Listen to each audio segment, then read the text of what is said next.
All right, we are live.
All right, Metroid Prime Remaster. I bought this a while ago. Didn't get around to playing it until now, but we're gonna figure it out, guys. We're gonna figure out Metroid Prime Remastered. See, I know this game is more like a first-person adventure game than a first-person shooter, which there are not very many first-person adventure games out there, so this could be interesting. Yeah, Santi, I beat it a few nights ago.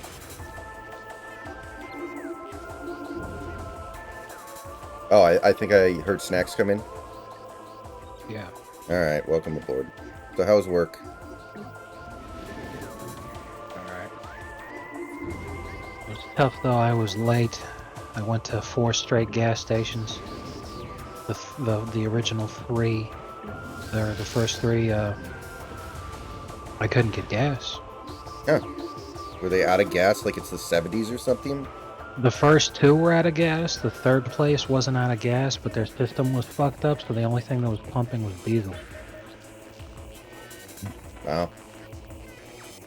Oh, check this out. You can change the control scheme, and I know famously the controls are bad in the original Metroid Prime, so you can go Classic, which is just the GameCube controls. There's Dual Stick.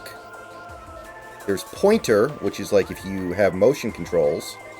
And then Hybrid, which combines Classic with motion controls.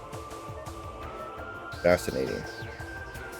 So for the 3 people out there who like the original Metroid Prime aiming system, you can still have it. I think it's like that. The only reason anybody would use it is for speedrunners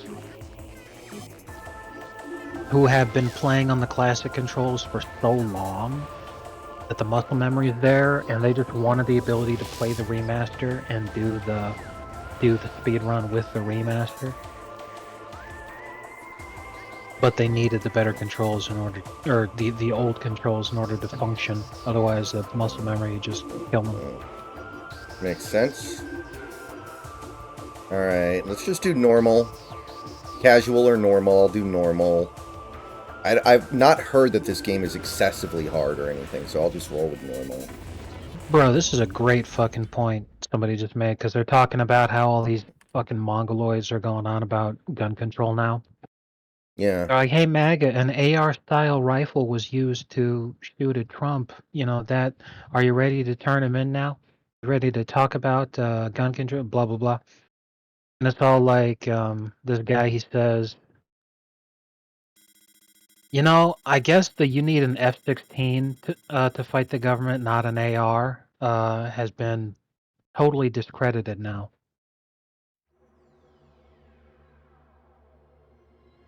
Because, like, if that guy hadn't missed, then yeah, he would have taken out, like, the biggest and most evil threat to democracy with an AR. So it's like that one fucking thing. Because you guys are talking about if Trump wins, he'll put us all in camps. I thought you needed an F-16 to fight the government, not the... Which is a great point.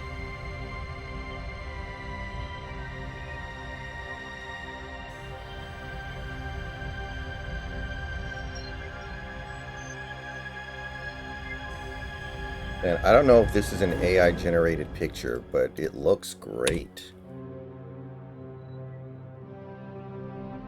I fucking love this one.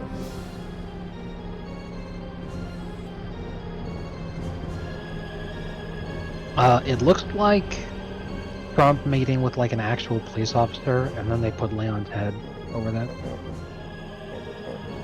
Okay. That's an amazing tweet, though. I love that.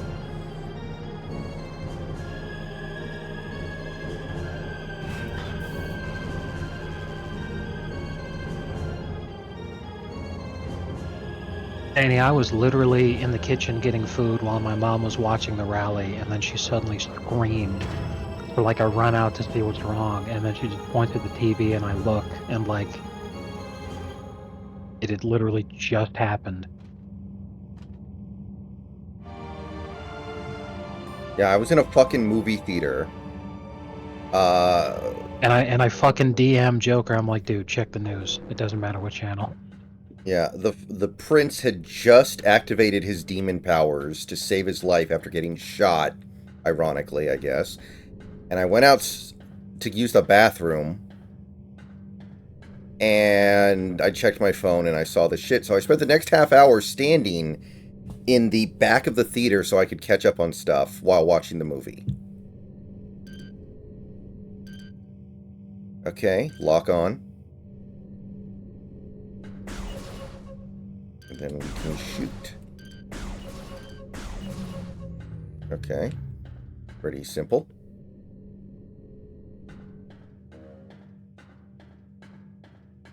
I mean, I still got the whole movie. It's not like I really missed anything, like, earth-shattering. I still understood exactly what was going on. I got the flow and everything. My favorite moment in the movie is when Princess Mononoke's wolf mother character is like so determined to fucking kill the industrial leader lady that even though she's just a fucking disembodied head now, he literally fucking manages to hop herself over to her and fucking bite her arm off. That shit was wild. Yeah. I really like the part where, like, he shoots an arrow and it just literally lops the dude's head off and lops his arms off, and you're like, oh shit. And you're like, you weren't really expecting it because it's still a cartoon. You weren't really sure how far they're going to go, and then he's just shooting a guy's head off, and you're like, oh, fuck. Yeah, I know exactly how you feel and what you mean, because again, I was 8. Like, my dad had that exact same reaction, because he thought based off of the box art, he's like, oh, it's just a cartoon for my kids to watch. That looks cool. And then suddenly people's heads are coming off. He's like, oh, fuck. He's like, well, we're too late now. I can't take this back from my kids. So at that point, actually, it got to the point with my dad where it was like, well, I've already kind of fucking ruined it in terms of like shielding them from violence. So I don't have to shield them from violence, I guess, but I'll still shield them from sexual stuff. So like the year afterward, I'm watching Starship Troopers. So like my dad, you know, he tells me to cover my eyes anytime there's nudity on the screen, but I can watch the bugs chopping people in half. It's amusing. I remember watching. Have you seen the Mel Gibson? Real quick, Okay, go ahead. real quick, with the game here, because I noticed that you're stuck and trying to figure out what's going on. One of the things with Metroid Prime, the entirety of the game, you have to scan a lot. So switch to your scan visor a lot and just look around, because you might need to scan something. Yeah. Okay. I see. Okay, yeah, I know that. Very useful scanner. This force field blocks further entry. It's like, yeah, I fucking know. That's pretty funny. But anyway, have you ever seen the Mel Gibson movie, The Patriot? dude, like a million fucking times. Yeah. I think I watched that movie when I was like 9, and my dad quickly realized he fucked up. Yeah. Probably right around the time Mel Gibson's hacking people up with a fucking hatchet, and he's like, oops. Well, there's But there, yeah, there are a couple and, scenes where a and dude gets their head blown off by a cannonball. yeah, I remember that one. Yeah, but anytime in the future when you're playing this game, if you get stuck, just like whip out your scanner. Maybe to get through this, you've got to like shoot all of the things really fast. Oh, I can't even lock onto them anymore because they're already active. Oh. Was I not paying close Okay. enough attention to the text that came up on screen? Maybe? That's my assumption. Okay, because I already scanned this. So you gotta remember, this is a very old school game. Check the map, maybe. How do I check? What's the map button? I'm not sure. Uh, If I remember correctly, on the GameCube it was Z. Was there anything similar to Z?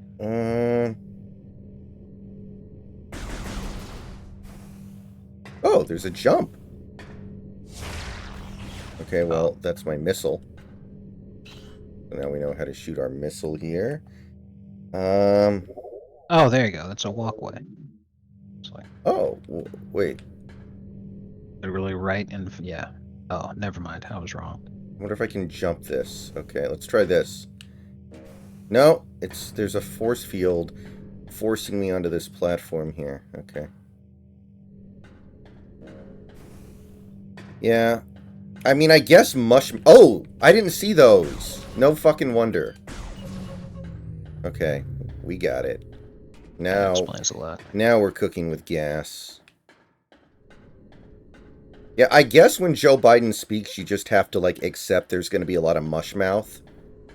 And there's not really much he can do about it.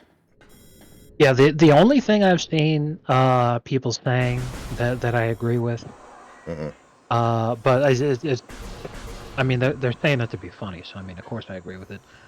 But it's one of those things where when you think about it, yeah, that's probably true. Where if the exact same situation happened to Biden, he wouldn't react to the shot either, because he just wouldn't have a clue. So he'd just keep right on going about like corn pop or whatever the fuck, while the Secret Service show up, and he's just like, whoa, what?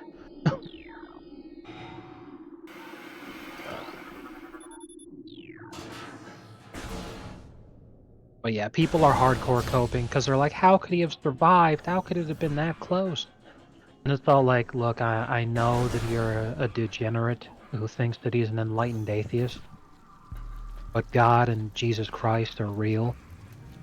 And God saw Trump out of the corner of his eye.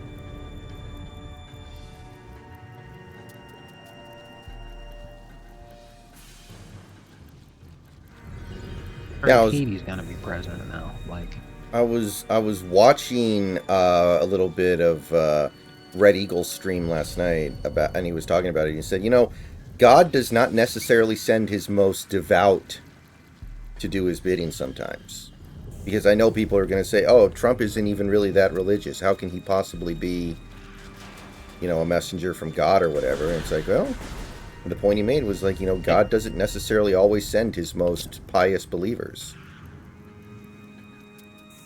because it's usually more impressive to people when it's not, Many, many saints have been incredibly pious and incredibly righteous leaders of the faith, priests, bishops, and so on.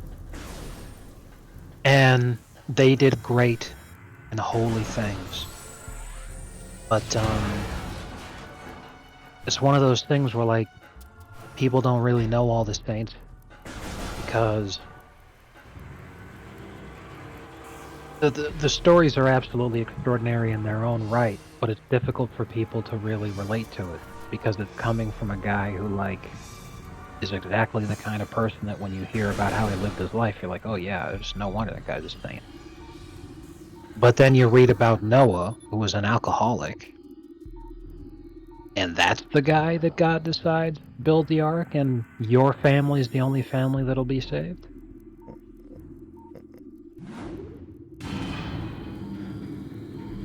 Mary Magdalene, who was a prostitute, and one of Jesus' close and most devout followers.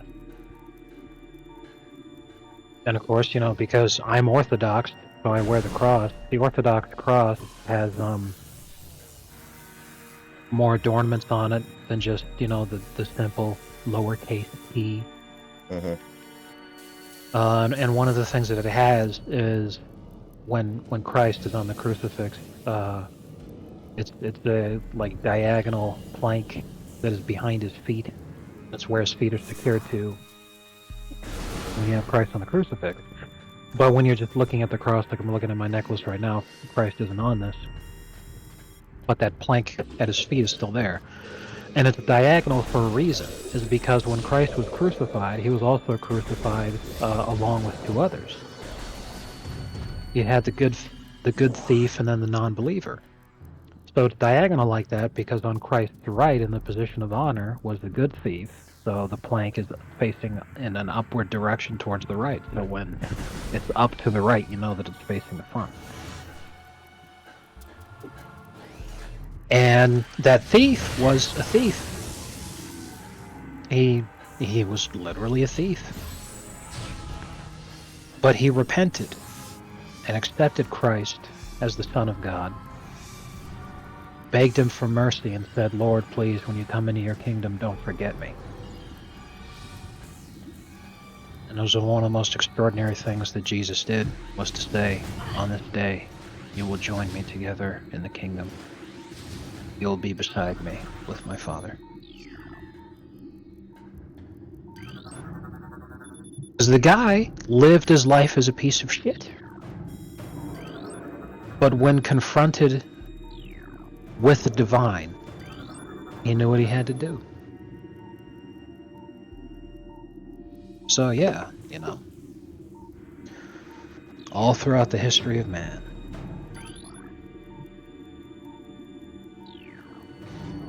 But that doesn't mean they're not a servant of God. A lot of that stuff is why people are coping so fucking hard. Like, this has to have been staged. It's not possible. And it's like, how in the fuck could the same rounds that just grazed Trump's ear have also killed someone? You know, like... And again, considering that the FBI's, you know, they got the investigation, how much the FBI is crooked as fuck. If it was all a fake, like, the FBI is obviously not going to do anything to help Trump. They'd be able to tell immediately if it was a pellet rifle. They'd be able to tell immediately if there were fucking whip rounds in the fucking thing, it was fake. And they would have instantly come, like, you would have wall-to-wall coverage about the shit. But the only way that you could actually believe this is a hoax is if you believe that all of the people who despise Trump and would love nothing more than to ruin him have all decided to be in on the hoax with him. Which is bafflingly retarded to the point of, like, you should be committed to a mental asylum. It's unthinkable. You know, it's like the same reason that I believe that... Right. You know, it's the same reason I believe that the moon landing was 100% real. Because even if you believe that it was fake, you have to ask yourself, if it was fake, then how in the fuck did the Soviet Union, who would have loved nothing more than have the opportunity to humiliate the United States worldwide, why did they just sit on that?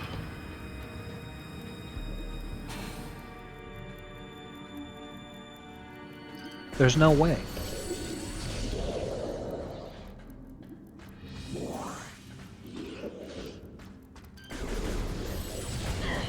At the end of the day, that's what it comes down to. It's like, your hate is so strong that you can't put it down for half a second to let your brain cells activate.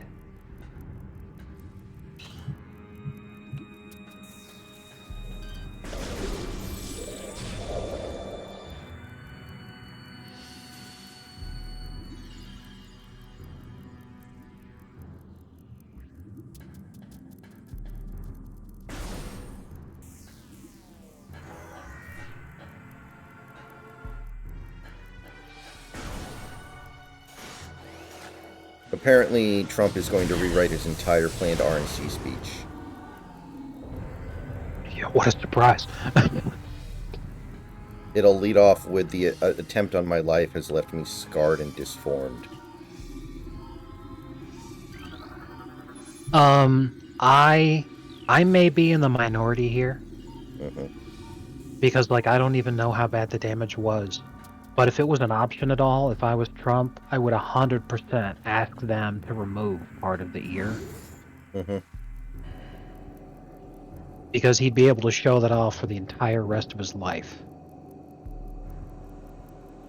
It's a huge win.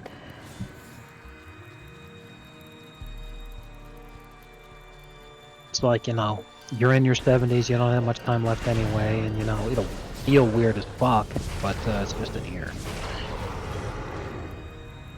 Yeah, if you really wanted to, you could get a fake ear made that would be indistinguishable from a real one. Actually, that's not a bad idea. Wear a prosthetic, and then, just let everybody know that you wear the prosthetic. So then when it's politically time for it, take the fucking thing off, Like if they have another debate, don't be wearing the prosthetic. Maybe Biden sees it and freaks out and gets scared because it looks weird. Yeah, for real. Maybe it's like Man, intimidating. I swear, dude, I don't even know who's his VP is gonna be. But like, I feel like he has to throw out every possible candidate that he was thinking of. And he needs to unironically pick somebody who will legitimately no shit say this. Guys, I'm on this ticket for one reason: insurance for Donald Trump. Yeah, everybody Because thinks. Everybody now thinks it's going to be JD Vance for that reason. right, because it's like if you fucking attack me, or if he's like, if I'm gonna be the vice president, I don't care what I'm gonna do. I'll just do whatever Trump tells me to do. But if I become the president for any reason, I'm gonna be the monster you all think Trump is. If you take him out, I will be dictator for life. If you take him out, I will send people to camps. If you take him out, I will start fucking popping political opposition. Just sit there and be like, I don't even fucking care if you think that this somehow hurts our tickets. It doesn't in the slightest. I am literally here because if for any reason I ever end up being president, my only job is to bring about the hell that you think Trump is. So you're saying Tucker Carlson? Dude, I'm sitting there saying, like, it was like the most fucking, like, violently fucking piece of shit guy that we could fucking think of, being like, oh hell yeah, I want to fucking like. Everybody's pretty much come to the conclusion that it's going to be JD Vance because he is the heir apparent. He is one of the best senators. The only problem is he was very anti-Trump 8 years ago, like very, very, very. And then something changed, and it's hard to really identify what. But he has been one of the best senators in the Senate over the last several years. So read into that as you will.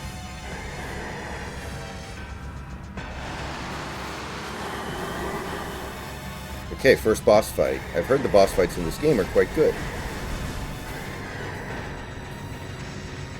Alright, I'm guessing I don't shoot the shield, so you wait for this nonsense to end.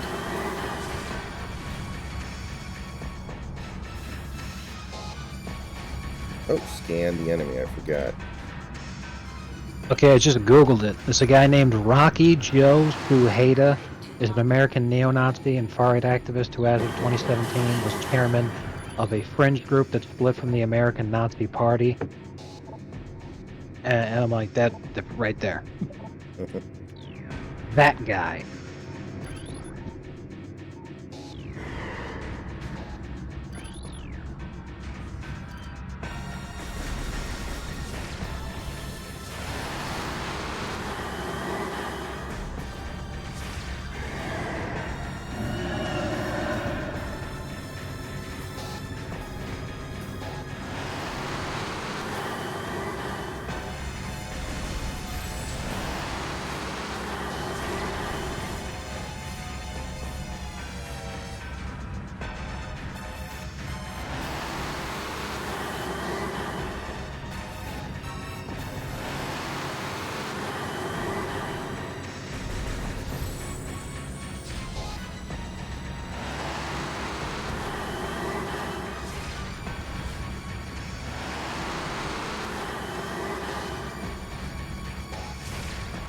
second plane has hit the tower.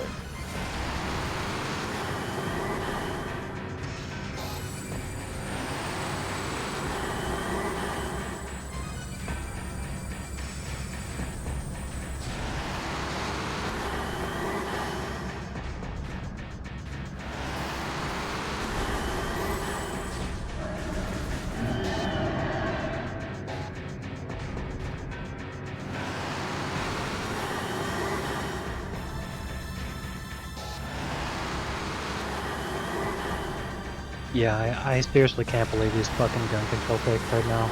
It's like, hey guys, we're literally trying to murder you.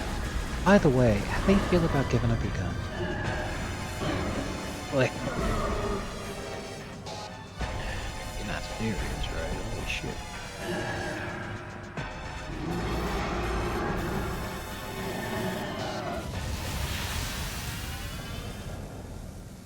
Evacuate immediately.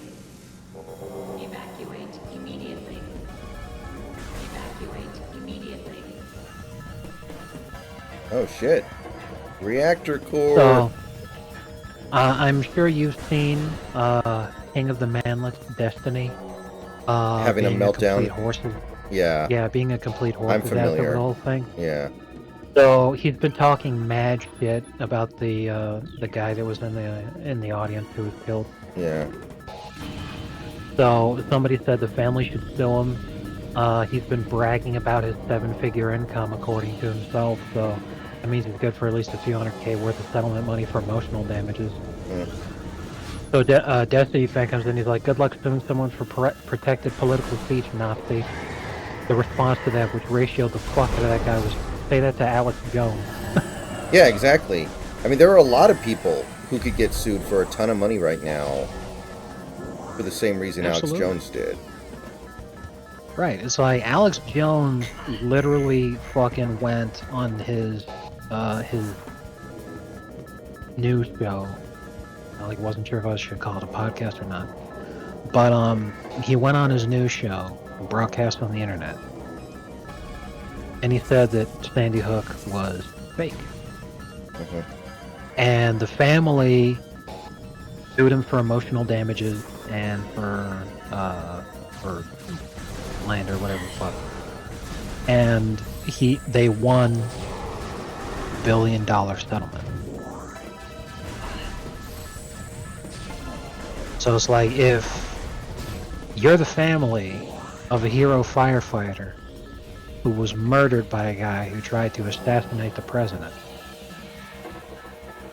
you fucking stupid faggot online talked a bunch of shit about your dead dad, there's no way on earth I would not sue the guy. Just get a lawyer with fucking dollar signs in their eyes that works on contingency and be like, "Oh yeah, this is a fucking slam dunk," because, like, you know, if Alex Jones lost $1 billion settlement for saying that, you know, the dead kids was fake, Destiny is essentially saying the exact same fucking thing about your dead dad. So, like, Well, like, a lot of people have been calling the shooting staged, which theoretically, holy shit, what the fuck are these things? Oh god, it's like the Flood from Halo, except worse because it's impossible to shoot these things. Get away from me. Everyone, bug off. my headset down for a moment. Yeah, I'm pretty done with Service. I've tried to, I've always stuck up for him. I think he's been pretty good for us. I think he's done a lot of good, but that was unacceptably stupid. Like, we're right before the fucking All-Star break, and your best pitcher has 87 pitches. And it's not even like the top of the order was coming up. Let him go out there until he does something to force you to take him out. Jesus Christ. But I would honestly be really happy if Scott was not here with the team when we came back from the break. And I know that's, a lot, but, like, he's just not getting enough out of this team. He's just not.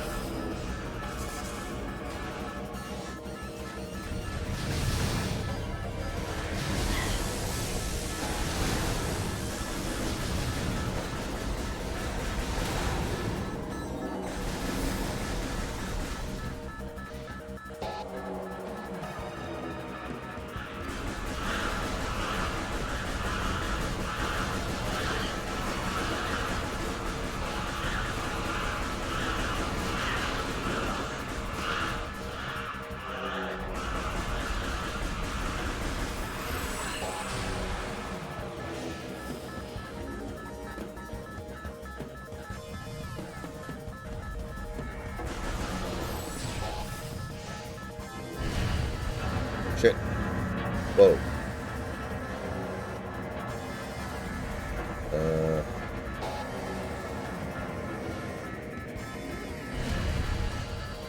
Oh shit. Okay.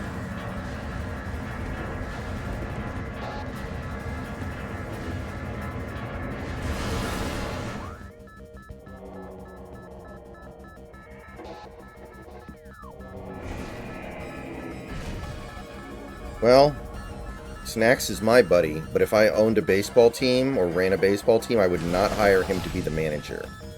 I would hire somebody who's actually a baseball manager. So that does not sway me.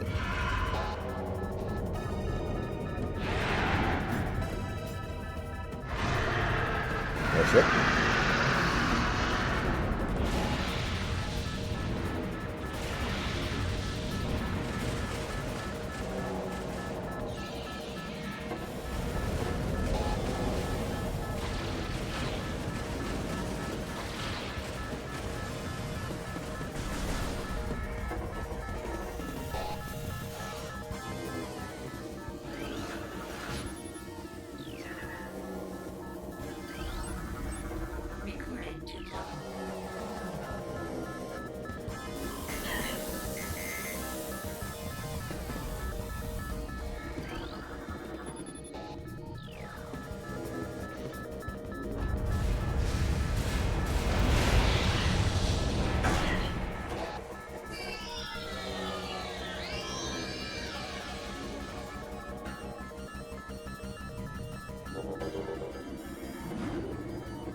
How far away do I have to get?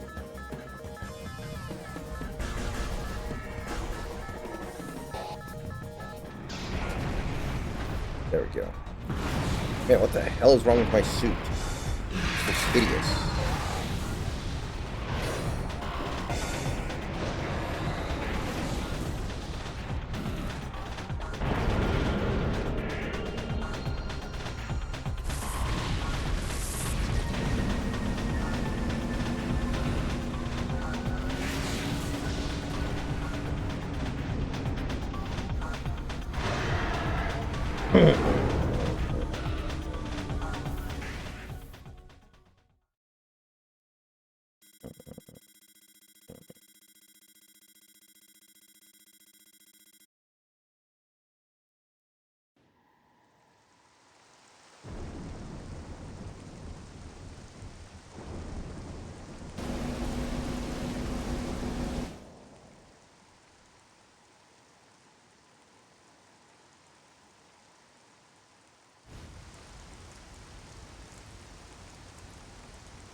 Oh wow, we came very close to having, I want to say, first ever woman to make the World Series of Poker main event final table.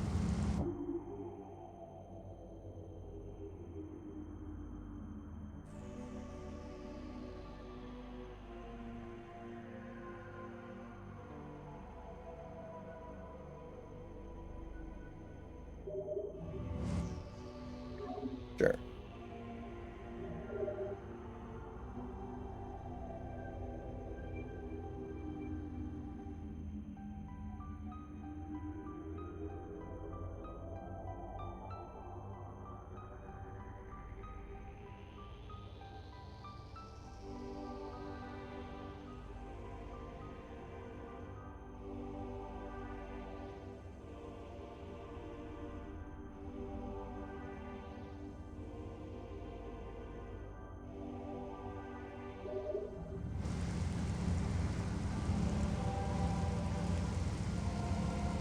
Alright.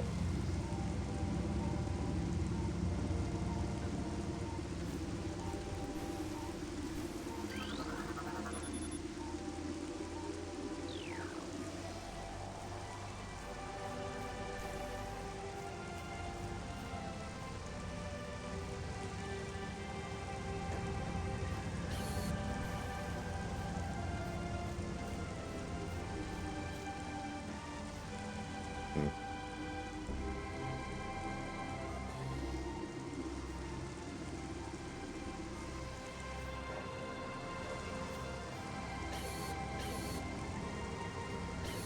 Oh, I can't turn into a ball now? Yo!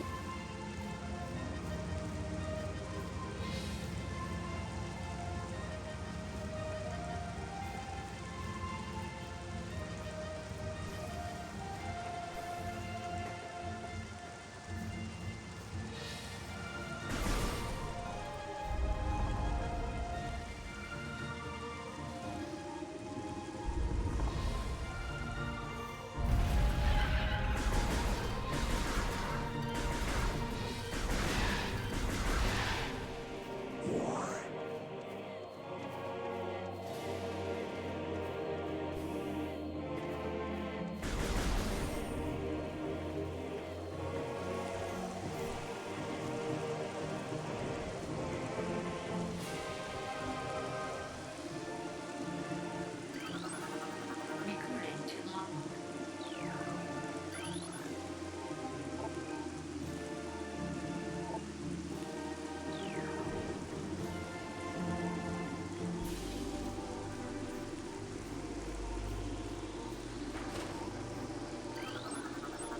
Recording to logbook.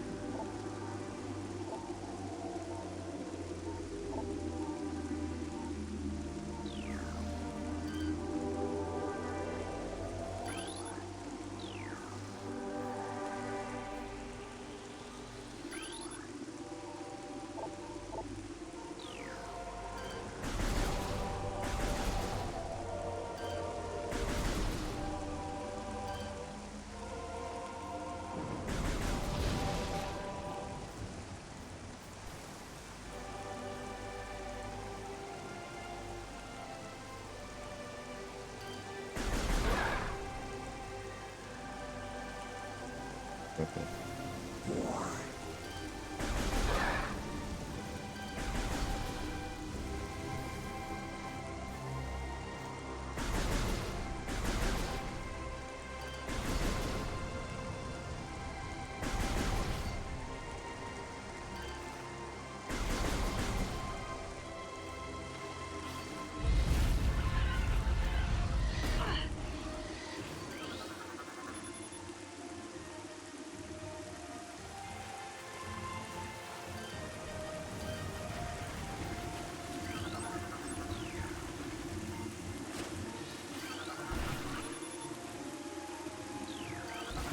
Recording to logbook.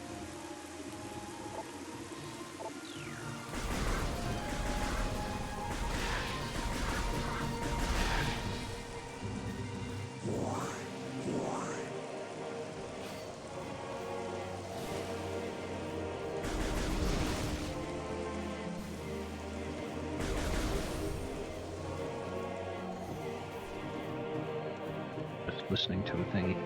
Okay. Okay.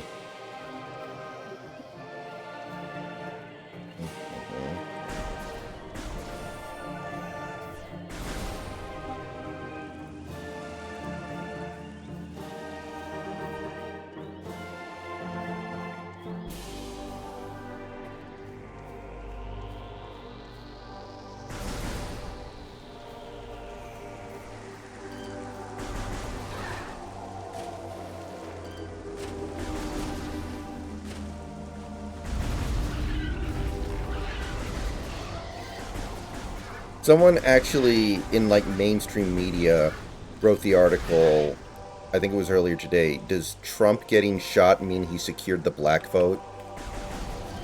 And people were like so outraged. I think they got the article taken down. No, I know which one you're talking about. I saw that this morning. What it was is Is Trump getting shot another opportunity for him to try to court the black vote? Which, And then like the byline underneath that, it was some shit like, it's like, this could be used as yet another desperate attempt by Trump to connect with a community he has routinely disparaged. And it's like, what the fuck are they even thinking?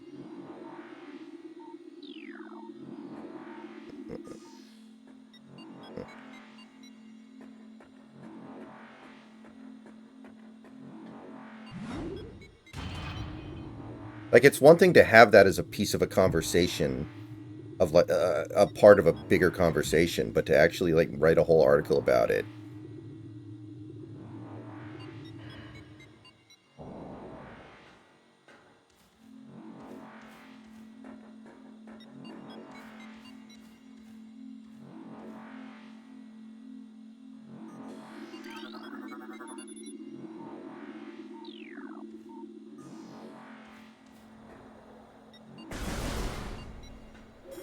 I have a feeling I'm going to get lost a lot in this game. I can tell this is like one of those open world games that isn't designed in a, super obviously constructed way. So I'm going to get lost a lot, I can already tell. Hopefully the map helps.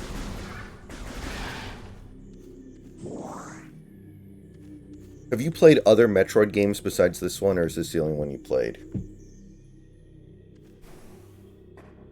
Tiny pieces of Metroid Fusion on GBA way back in the day. Because I didn't have a Game Boy Advance, but somebody else was doing the thing.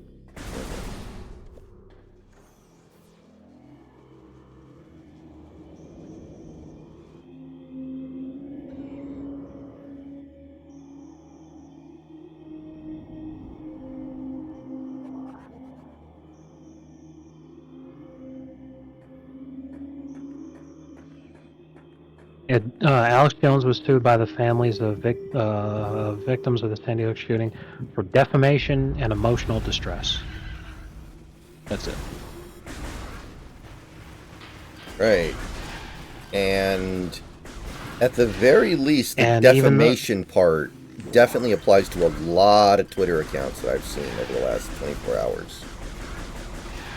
right, so like, plus emotional distress, it literally just happened, bro. Mm-hmm.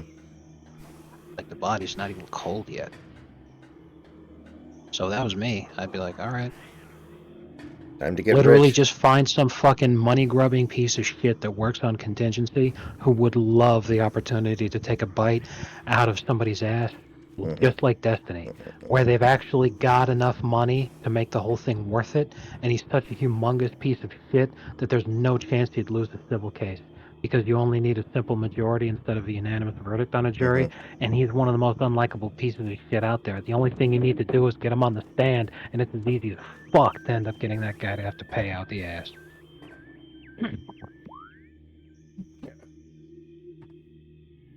I will be right back, guys.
Okay, we are back.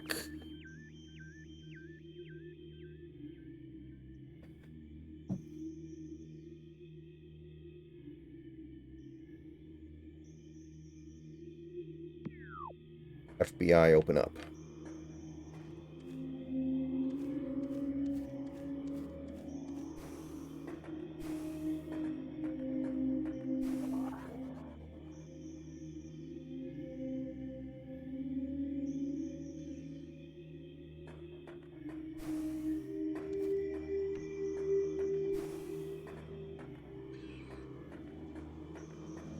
An existential threat to democracy.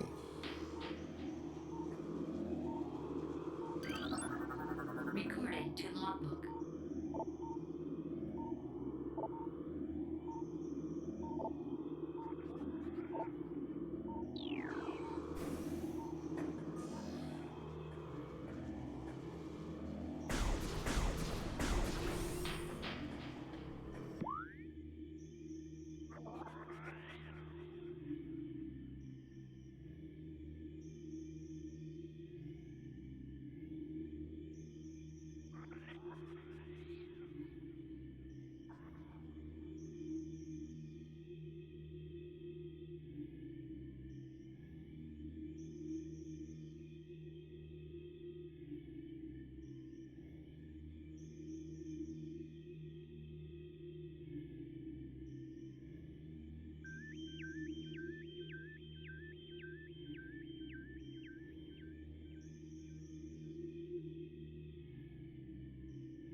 So, we came very close to, I think for the first time ever, having a woman make the final table of the World Series of Poker main event.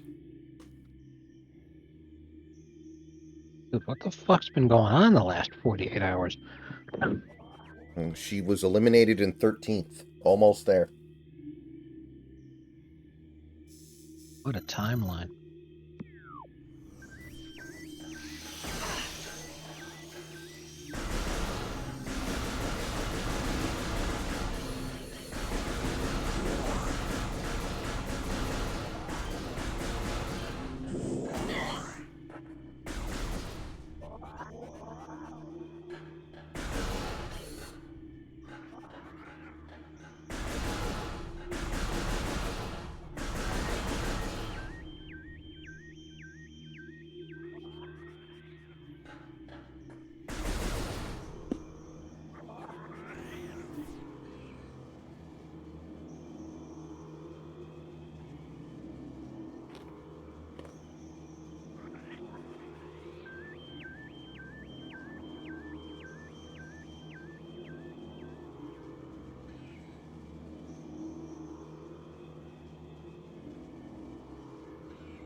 Apparently, RFK is still being denied Secret Service protection. Say again? I guess RFK is still being denied Secret Service protection. Yeah. Yeah, Biden's a fucking complete piece of shit. I think that guy's a bot in the chat. Yeah, Nidon. he is. Let me take care of that. There we go.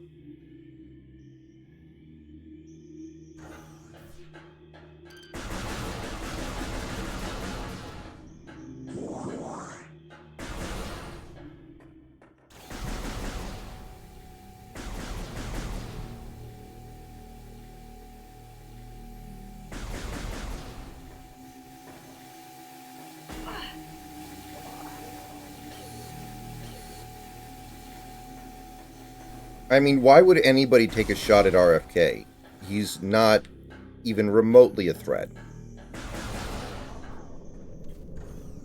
I don't know, complete the stat because they shot the last one. Like fucking Hillary had JFK Jr. killed.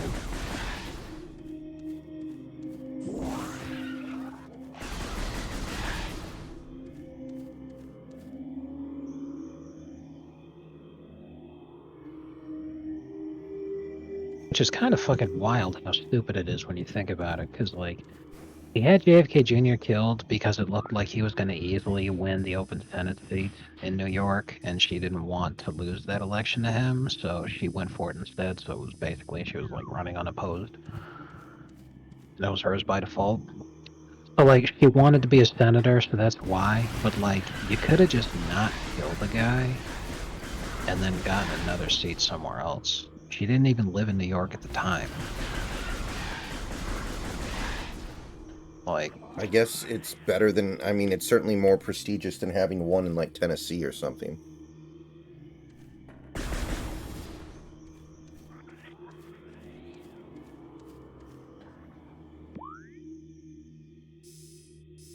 alright guy, my guess would be Jesus, you just got another bot. Fuck. And Anyway, right guy, my guess would be is that if he actually ran into like one of the police decided to actually not listen, because my theory is that the rank and file aren't bad people, but they were probably being explicitly told by the leadership to just let things go and not worry about it and blah blah blah, because they knew what was going to happen and they wanted it to happen. So the idea would be is that if he was, driving down to the area and then one of the cops there decided, you know what, fuck it, I don't care that my boss is telling me to just let this guy through. I'm going to put a stop to this. Then what he would have ended up settling for is just killing Trump supporters, so then he would have just tossed bombs into the crowd or some shit. The elder RFK was running for president when he got shot. Yes, that's exactly what happened. It was a few years after his brother had been killed. The Kennedys were still insanely popular, and Robert Kennedy was insanely popular.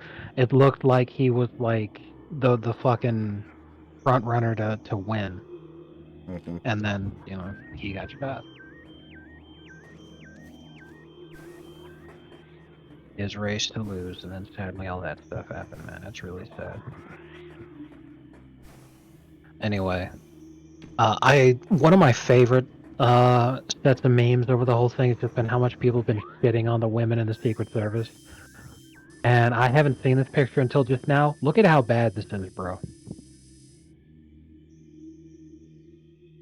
Oh, I've seen that. I've seen that. Yeah. Like, the male Secret Service agents, like you said, are literally covering his body. Literally shielding him with their own meat.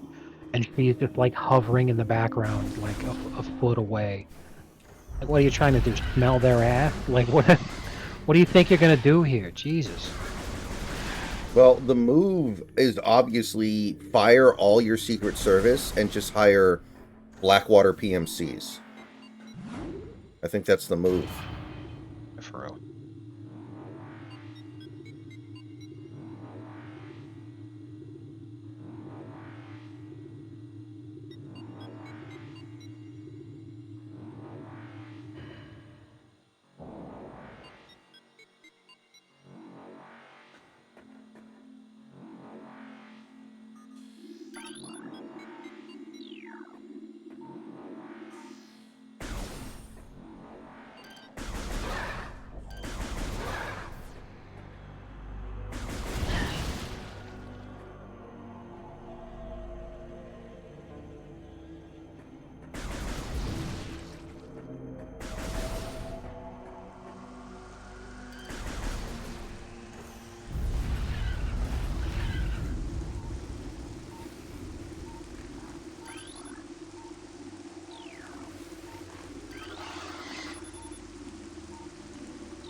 I actually wanted to kill all the Puerto Ricans.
Wow.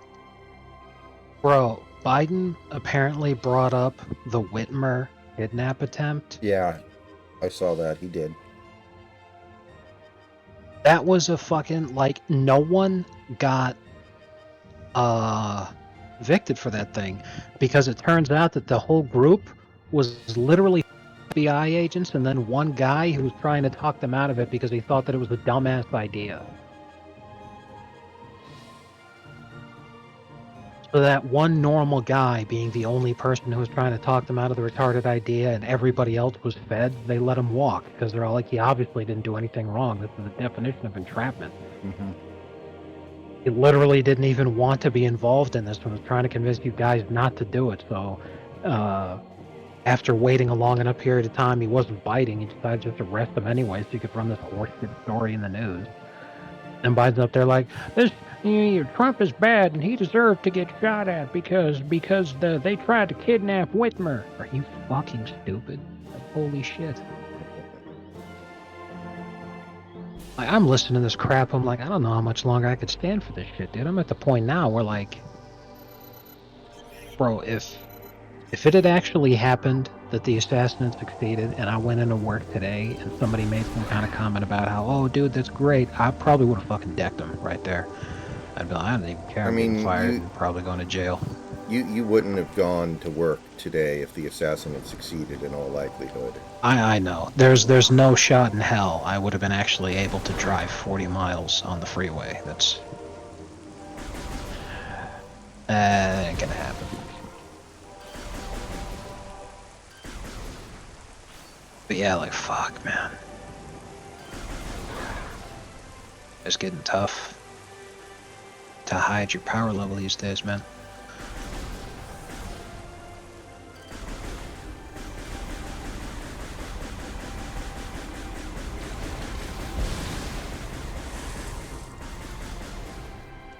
A democracy.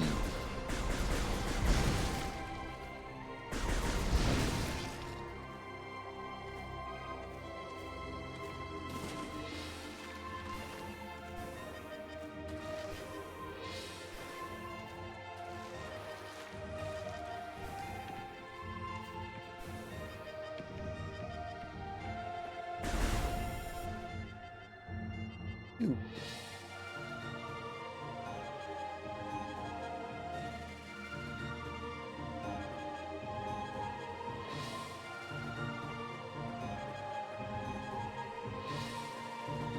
I can't believe the killer doesn't have a manifesto.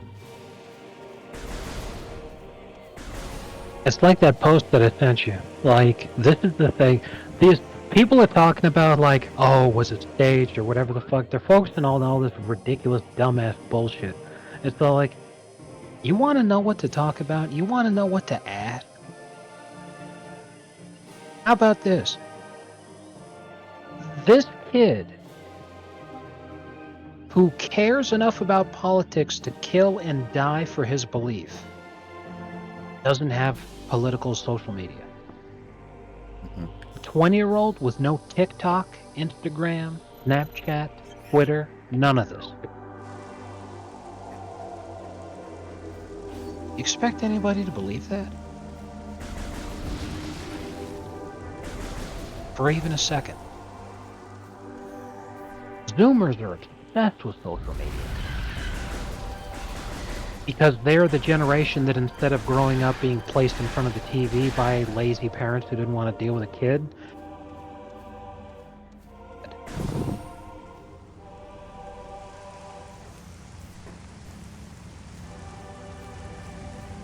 this kid is so politically fucking active. Like, his last words were probably, I swear this just makes sense if you watch Rick and Morty.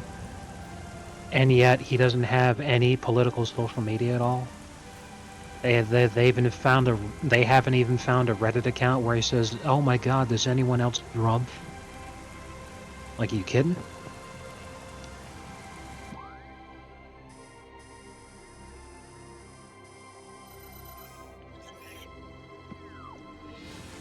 Like, he's fucking 20 years old. When Trump was elected, he was 12.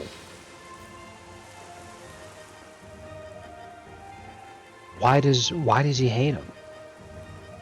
to such an extent that he would kill innocent people in his attempt to actually kill them. And yet, he's radicalized to that extent and he doesn't even have like a Facebook manifesto or anything? Are you serious?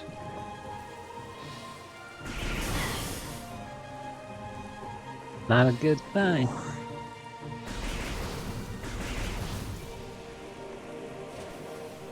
How does he not have a breadtube channel? Yeah, for real.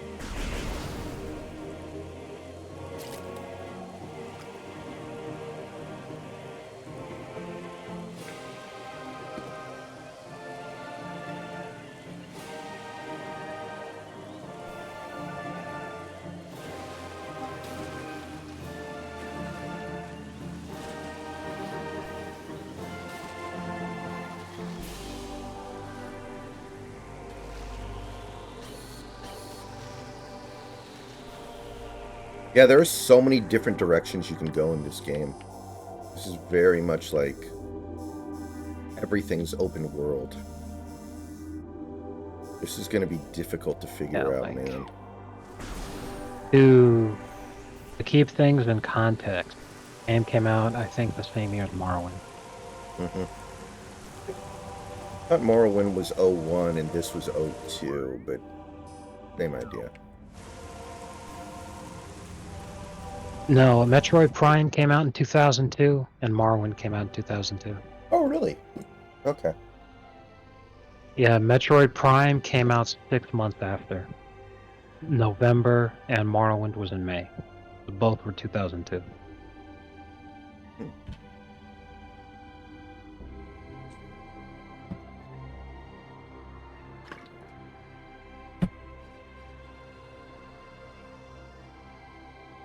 I went back and played Morrowind when it was like a decade plus old, and I still liked it a lot.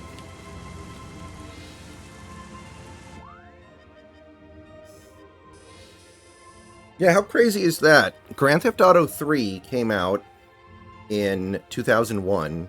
Grand Theft Auto Vice City came out the next year. They made a game... They made a sequel after a year. Meanwhile... And nobody's done that since Left 4 Dead 2.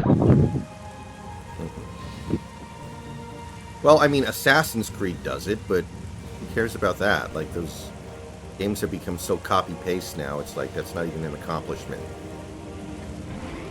It's like if Madden does it.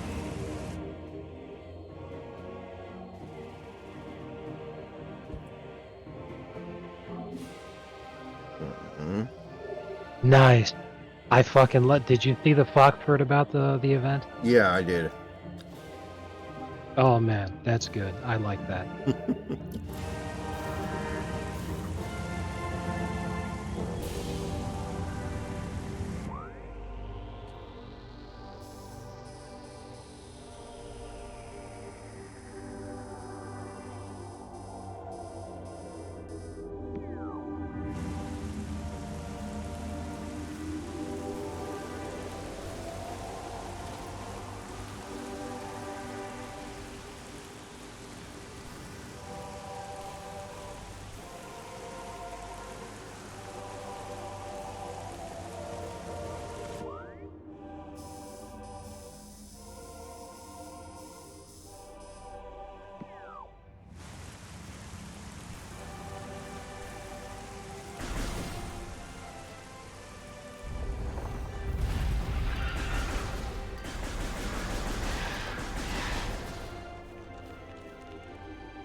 Like, at this point, even if the Democrats push Biden out, if you're Kamala, do you even want to run in November? Because if you lose, your career's over.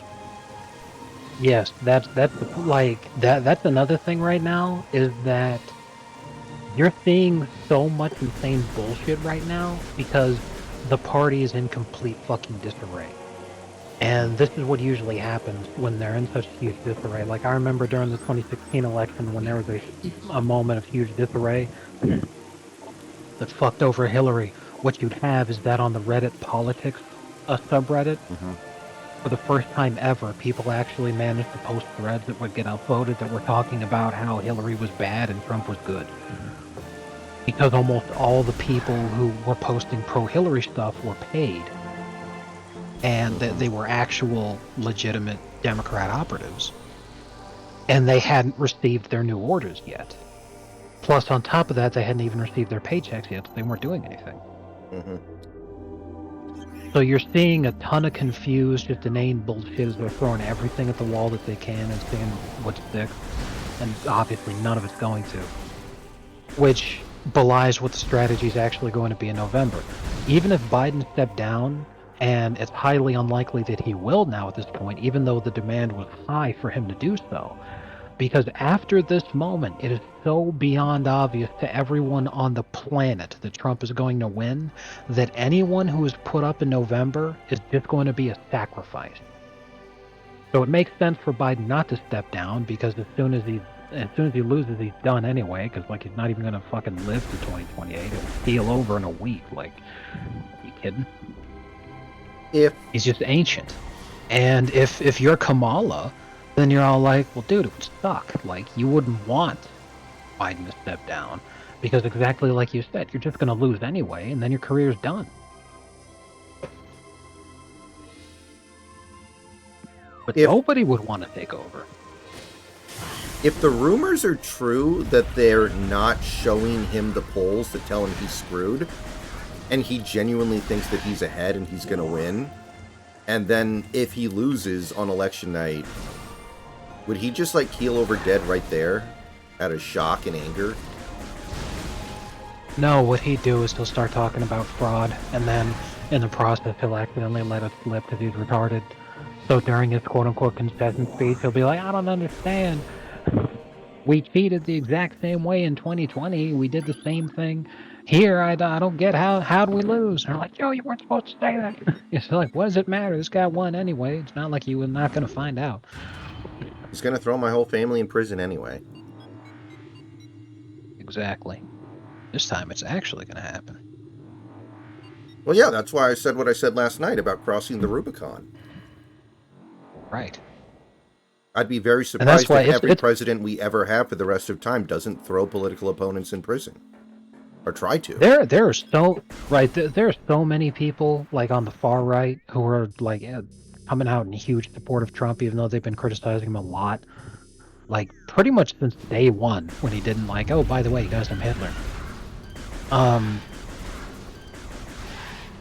And it's funny because now that they're supporting him, you have a whole bunch of other people who don't realize how dumb this is to do. Being like, hey man, you were criticizing him a couple of days ago. Fuck off. We don't want you. We don't need you. Like, are you stupid? Like, yeah, we can. First of all, winning's good. Secondly, like, he's got the mandate of heaven now, and I feel like there's a reasonable expectation that the reason you didn't like Trump is because you didn't think his policy went far enough. I think there's a reasonable expectation to think that this event may have possibly changed his mind just a little bit on some of the things that he did last time that he might want to do differently, you know? Like campaigning on Lock Her Up last time, and then all the bullshit that they did to him over the last 4 years, including trying to fucking shoot him. Yeah, I think he might decide it's time to deliver on that one. You know, like, what a crock of shit. You know, Nick Fuentes, you know, being like a big Trump guy, people are like, fuck off, Nick, we don't need you. It's like, are you stupid? Like...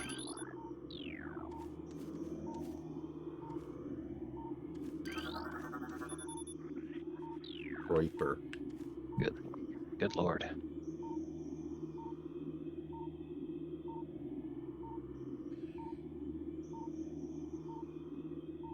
Wow. Destiny's parents are right-wing. Oh, really? And because of because of that, he hasn't talked to him in years, and he doesn't let them see their grandchild either, because he's a humongous piece of shit. Because before he decided to become a raging lefty, he actually had a great relationship with his parents, and they loved their grandson, and I just feel so bad for Nathan, the name of his son. I feel so bad for Nathan. It's like, I was a huge Destiny fan when he actually played video games, like StarCraft, and I watched that little boy grow up, dude. Like, it hurts. But, this guy, he made a tweet, because, you know, he was, like, live reacting to, Destiny's stream that he did today. Someone asked Destiny on his live stream whether he'd have the same attitude if it was his Oh, own I've seen parents this. who had their I've brains. seen this. I've seen this. Yeah. Like, what the fuck, dude? I mean, he's probably going to regret all this stuff in a couple of days because I assume he's losing some chunk of his fan base. Yeah, the ones that are left are very, very diehard, and they're not ready to go. But yeah, the thing is that the way that he makes money is by getting attention and by doing stuff with, you know, semi-prestigious people. You know, people that folks have heard of. And it's always great because it ends up with him being humiliated. But no one's going to do anything with him after this. Like, He was on Keemstar's show last week to rat out Boogie. Right. And that's a great example. Keemstar's not going to fucking work after this. Right. Destiny's going to end up being like Ice Poseidon. Ice Poseidon still streams and still gets to make a living streaming. But the days between him being the biggest content creator on the internet and now, a massive fucking difference. Destiny is not the biggest content creator on the internet and never has been. It's about to drop off by a lot. Jesus.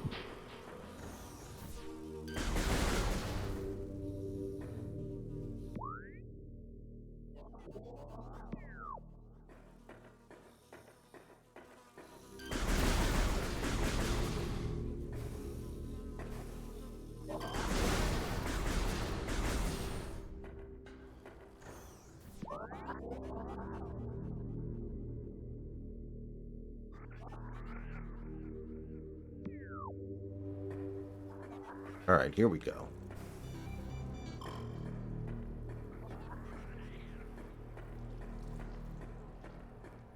It's wild to me though, looking at that picture of the female Secret Service agent hiding behind Trump instead of jumping on him, which was literally her only job. And I'm like, if you're that girl, how long do you actually stay in that job now? Because the thing is like, how often do you actually end up in a situation like this in your Secret Service where you actually have to do something like this? But this is the real expectation of the job, and nobody ever really knows what they're going to do in a high-stakes crisis situation like that until they're actually in that situation. You know, it's like I was saying, you know, the story yesterday talking about Marcus Luttrell, the Navy SEAL, with the lone survivor story. He was legitimately a Navy SEAL. He passed all the training required. He was a United States Navy SEAL. And in his very first firefight that he ever got with a dozen goat fuckers in Afghanistan with moldy, rusted out 40-year-old AKs, he shit his pants, dropped his gun that had a full amount of ammunition, just dropped it right on the fucking ground and ran for his life. Abandoned his friends. His commanding officer was actually a guy that he'd fucking grown up with and known him for over 20 years. And he still abandoned him and left him to die. You never really know what you're gonna do until you're in that situation. Fight or flight kicked in for Marcus Luttrell, he ran like a bitch. Fight or flight kicked in for this girl and she cowered behind the same person that she's supposed to protect.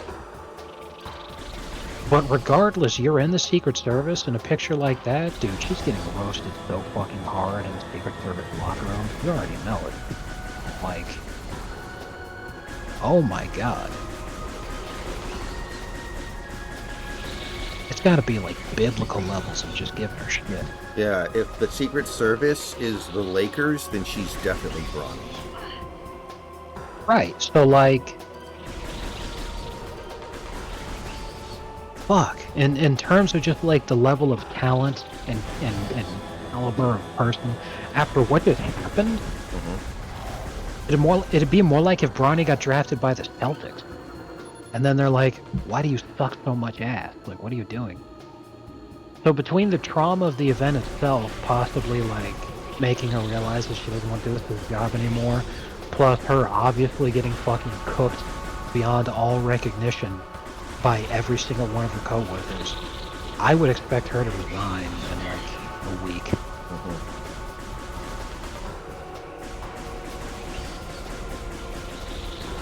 My parents have been friends with this one family for a long time, and they both, the husband and wife, both work as prison guards. And the woman is like 6'4", like freaky shit. And I was saying tonight at dinner, like, you know, she could probably do a pretty good job.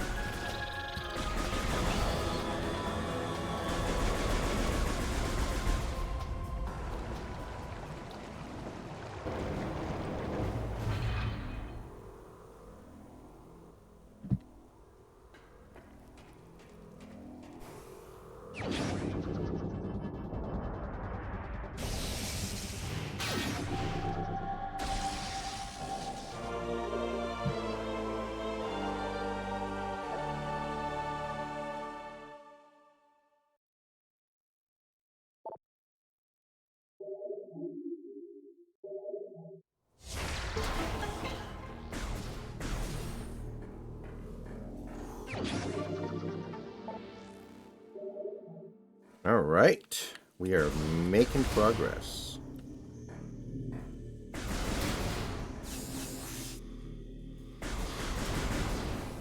Oh, a lot of people make me see here.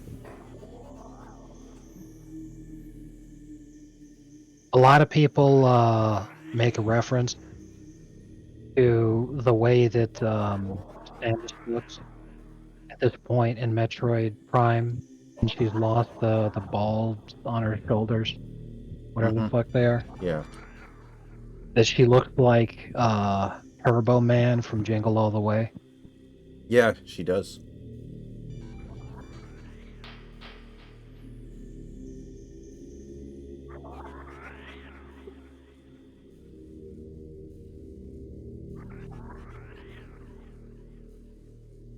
Oh, shit. This is a good one. I'm going to send you some.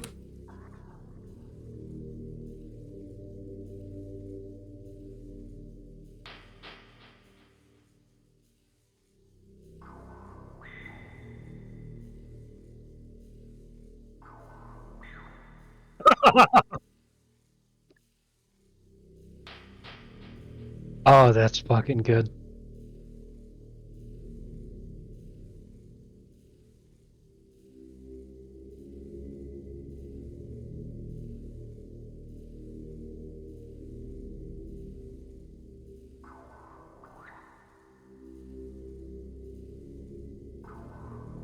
People are tagging Sam Hyde in their comments.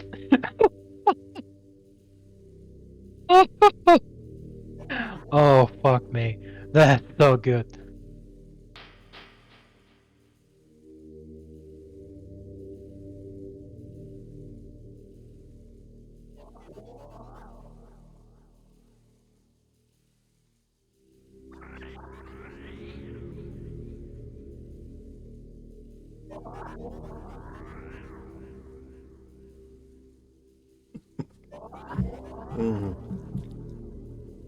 Holy shit, that is amazing.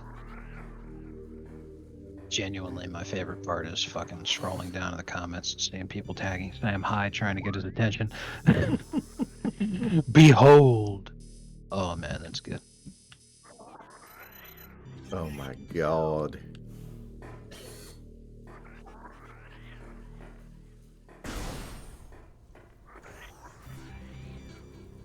RNC starts tomorrow, I guess.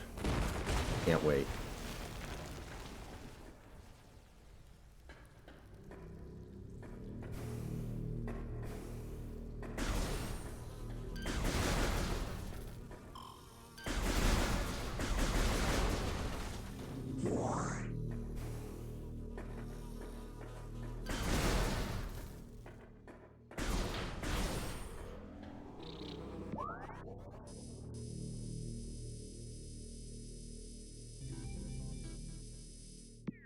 Enough now.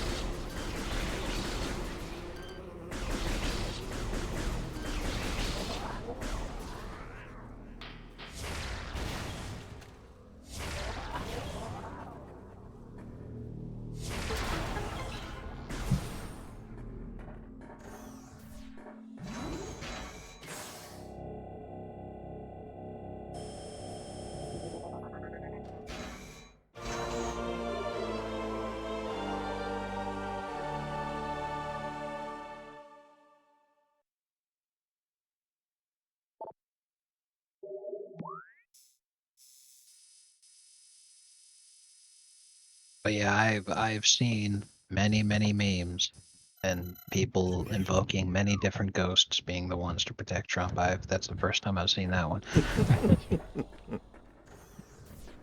Unfathomably based.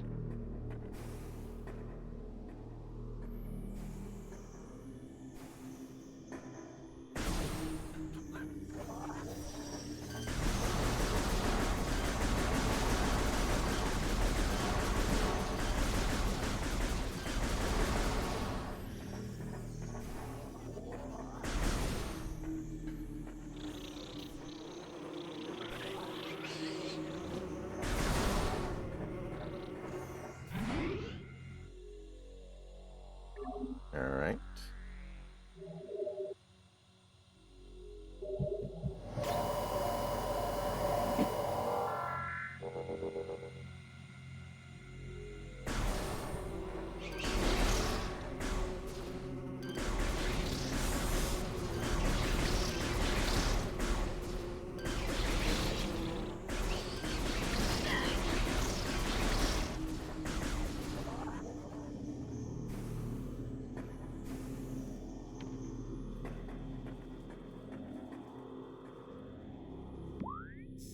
Muda.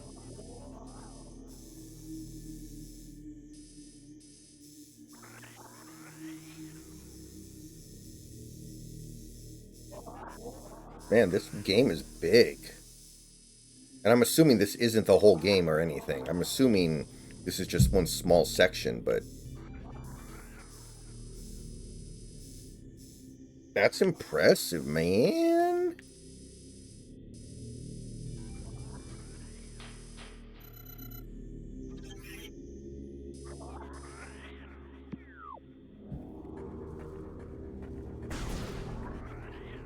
Squiggly Miggly's definitely going to win.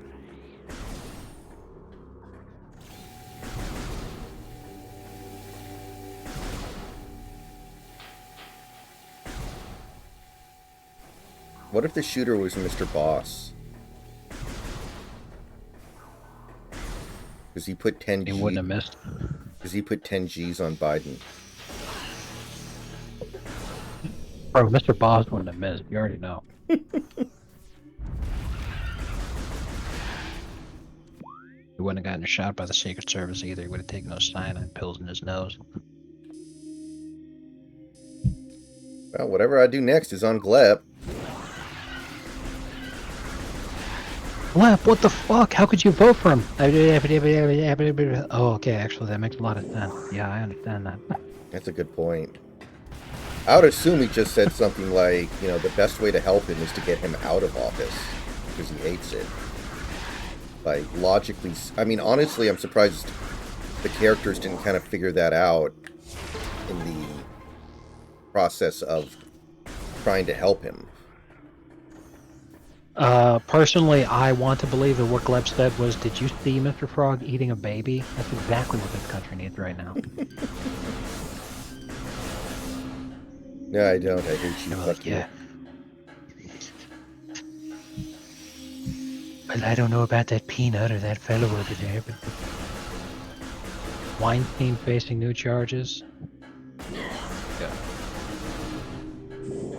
Just means that they want attention. Didn't they fucking let him go? I thought that was Cosby they let go.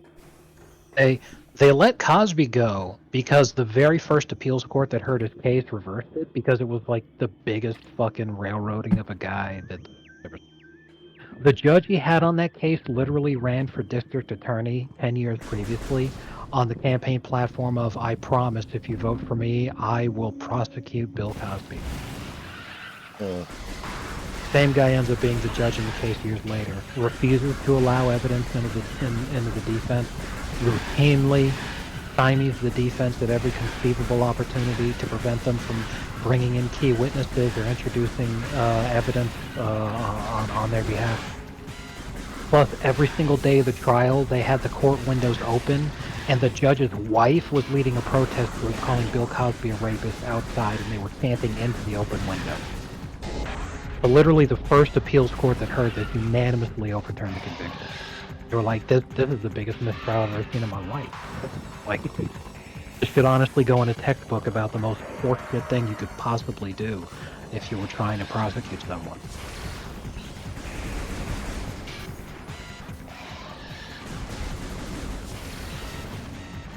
It's like that fucking clip from Family Guy where Peter's acting as his own defense attorney in a court case. And he's like, for my first witness, I would like to call to the stand the ghost that never lies.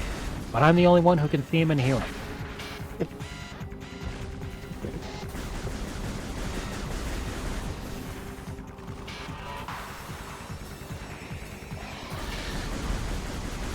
What the fuck?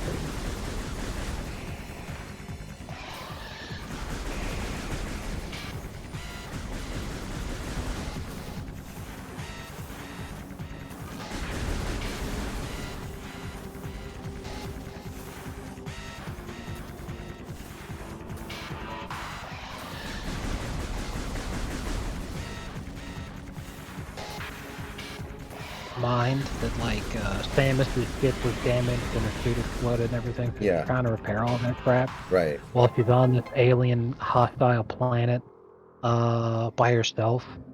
Just think about how thick and fragrant her bush has become. Oh, sweet. I can finally turn into a ball again. Weinstein's conviction was overturned 2.5 months ago. Yeah, that's what I figured it was.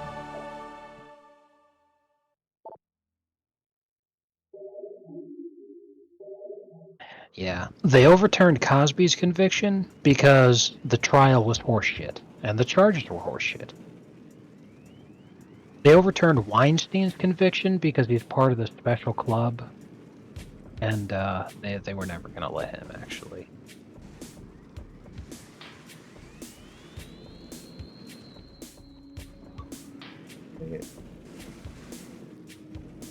Can you use morph ball bombs? No, I don't have the Oh, ability to jump yet, even. You have to get back every ability piecemeal, it looks like. Yes. And once you've got them all back, you start getting new upgrades that you didn't have before. Mm-hmm. Alright, let me see here. Sorry, that's a spoiler. That there are other game mechanics that just what you used in a tutorial. That's a spoiler. I'd rather be back at my appointment with Dr. Monster.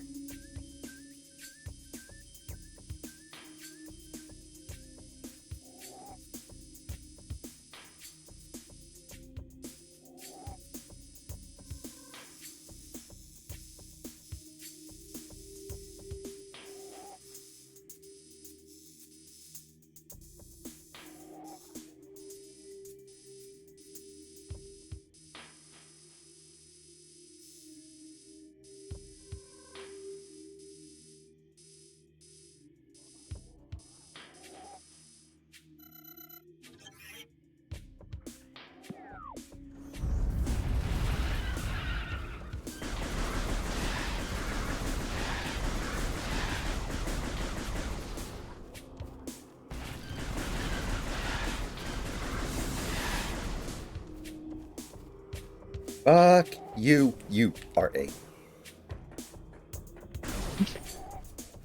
I know that the one guy is all like, no, I'm not. I'm a white man who loves guns but hates Trump. And I'm all like, and you're trying to argue that it was a fucking baby gun? I stand by my original Toy Story video. I like how I didn't even get mad at you for the use of the slur. He's just like, I am not.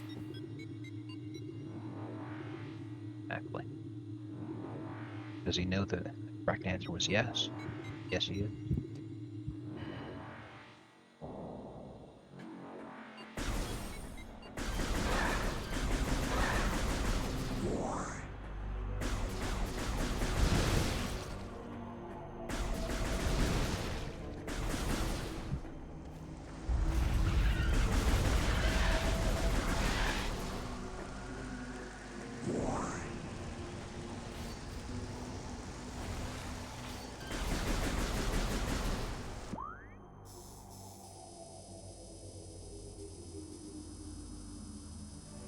I have never lied to you.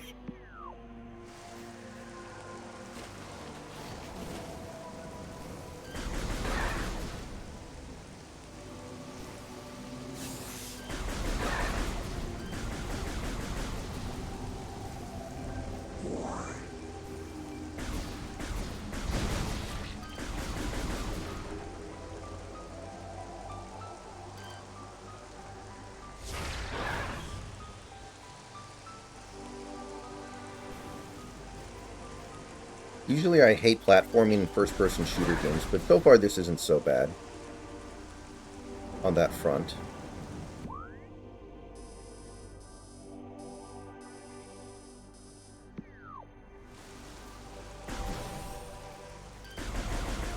Hate speech.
Lisan al-Gaib. Lisa Nagi.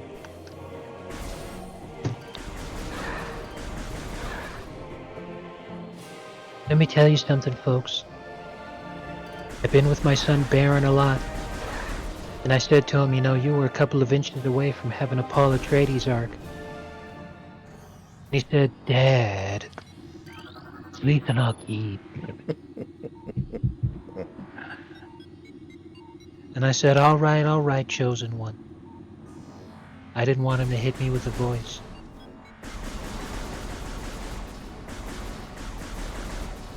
If he came out and said You know, something somebody like asked. that would play really well with some demographics.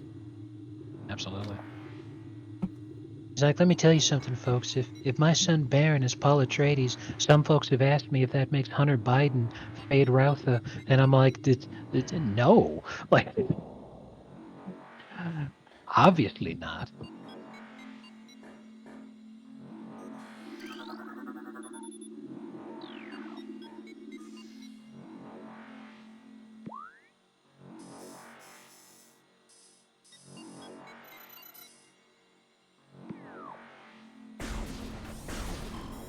Ooh, crab legs boiled in Mountain Dew. Well, that just sounds like automatically disgusting. I would be very... Whoa. Okay, I It's can't... an ordinary sausage video. No, I know, but it's like, at least make something that has a chance of tasting decent. Okay, wait a second here. Oh, okay, yes. I cannot go in those rooms because it's too hot. So I guess we're just gonna get the hell out of here.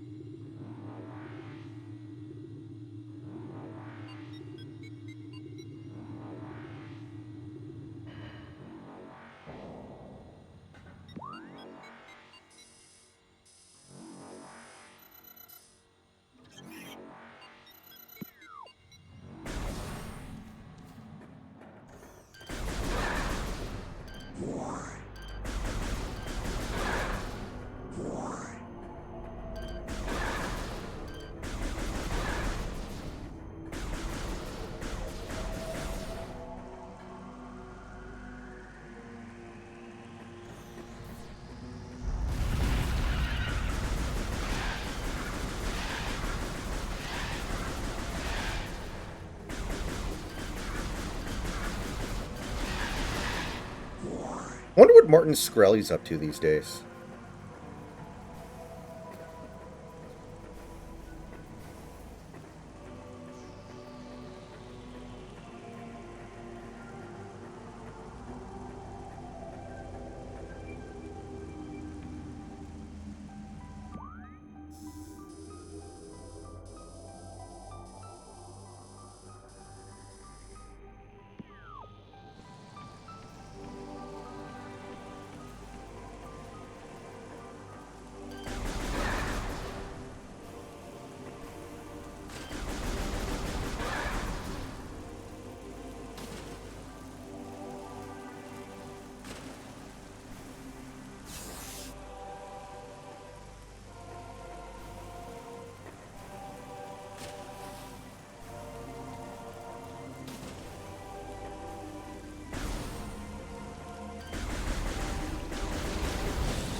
News I see that has anything to do with them as from earlier this year in January, when a New York appeals court upheld a lifetime ban for working in the pharmaceutical industry for Martin Shkreli. Mm-hmm. But he's not in prison anymore, right? No, he was released 2 years ago. Mm-hmm.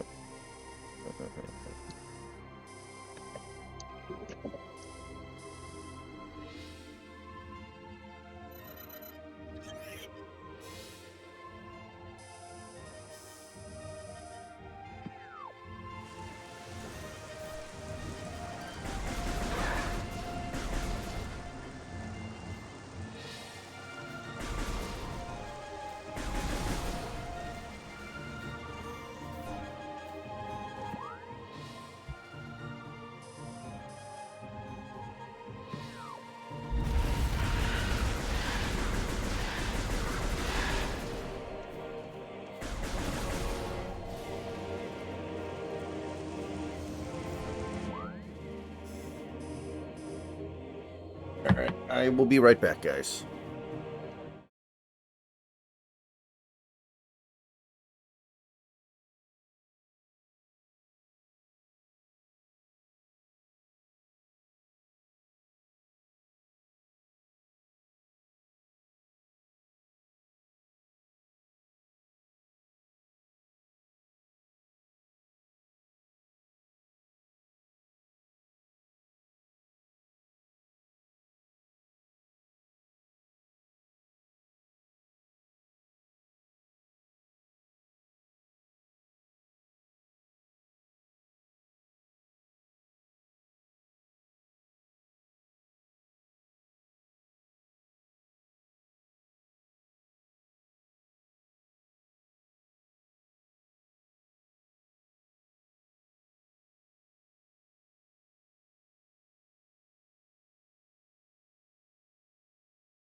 Alright, that took a little bit longer than I expected, but I am back.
Oh shit.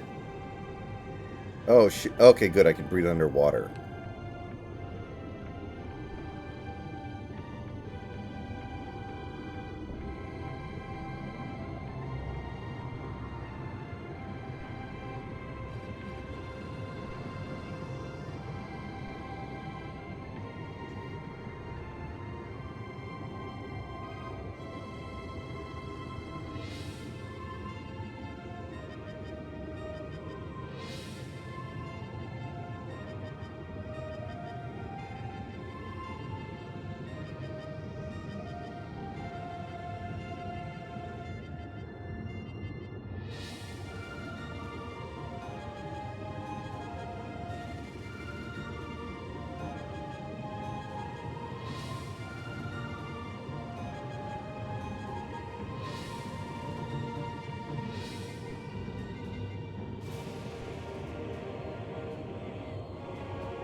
What's wrong with the grapple beam?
I don't... can't figure this one out.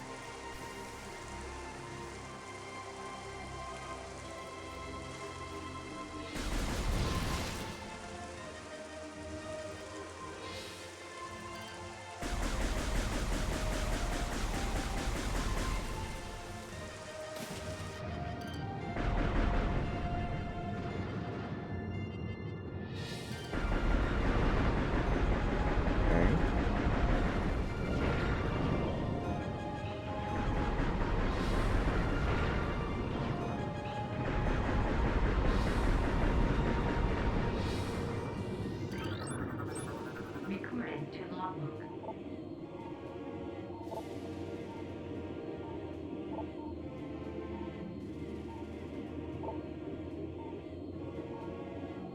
No, I don't have a job right now, right guy. I'm on my own.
don't get it.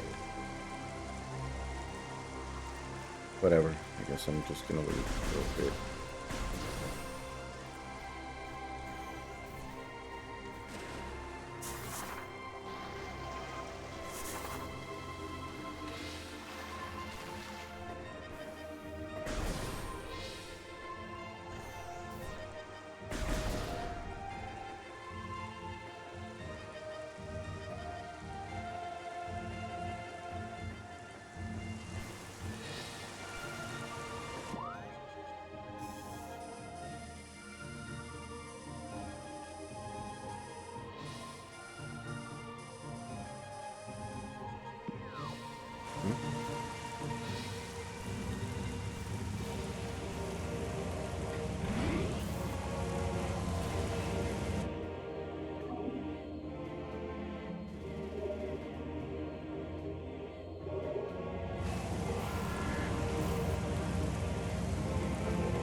Is he a starter or a bullpen arm? Do we know yet?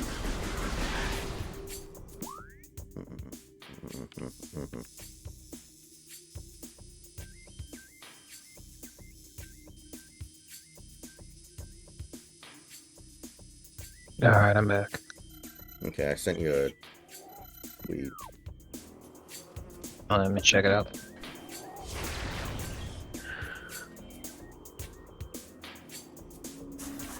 Pretty bad, but... Done. Oh my god. Bro! I can't believe that was the first post. I remember Claire Sawyer, Future Lawyer. I used to watch this TV show. It was on like a Teen Nick or whatever it was called, Ned's Declassified School Survival Guide. And that was his character that they had. Her name was Claire Sawyer, future lawyer. She was a little black girl who was like obsessed with the idea of becoming a lawyer. Mm-hmm. That was her entire character. That was it.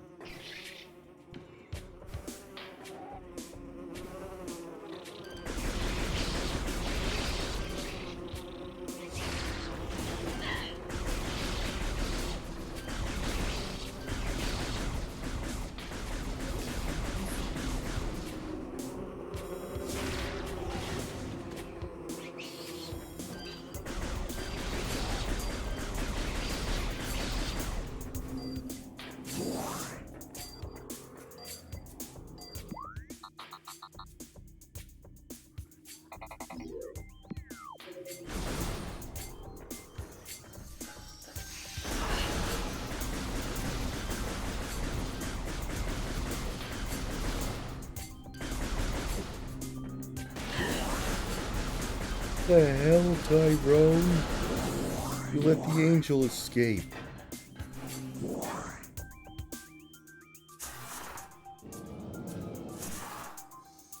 My favorite.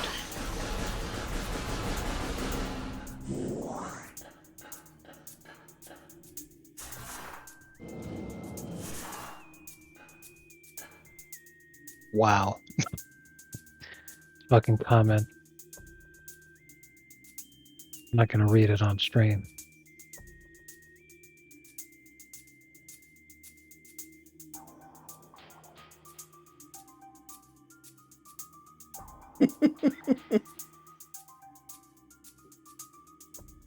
That's pretty good.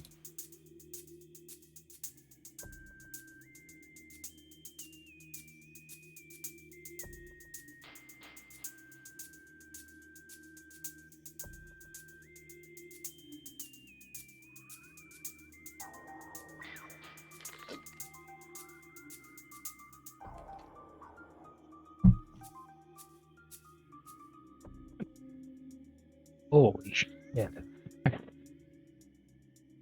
It's gray sweatpants season at the White House. My God.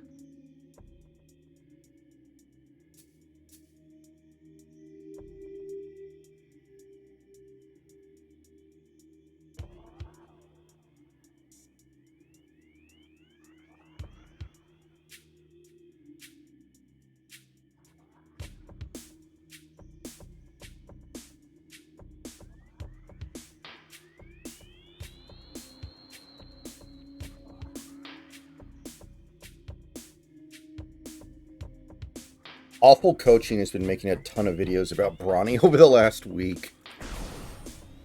Well, he knows what's going to hit the algorithm right now, I guess.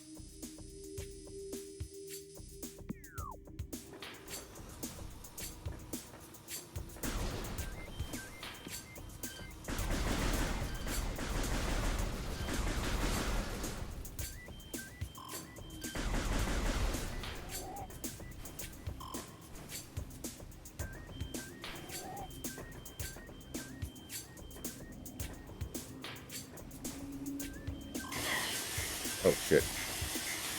Well. Cool.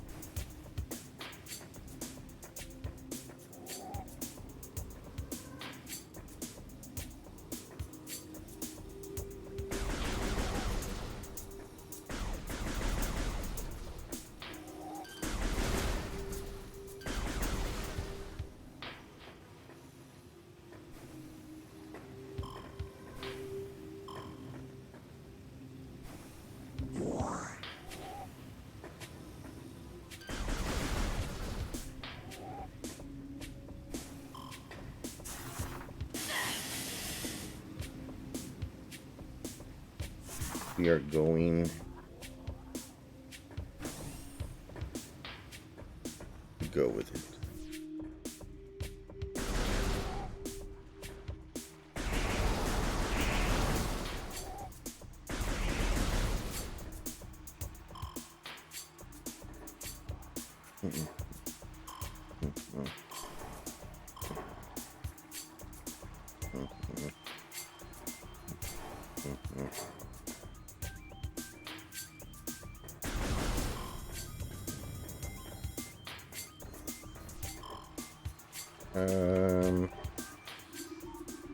Sure.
What the hell, Tyrone?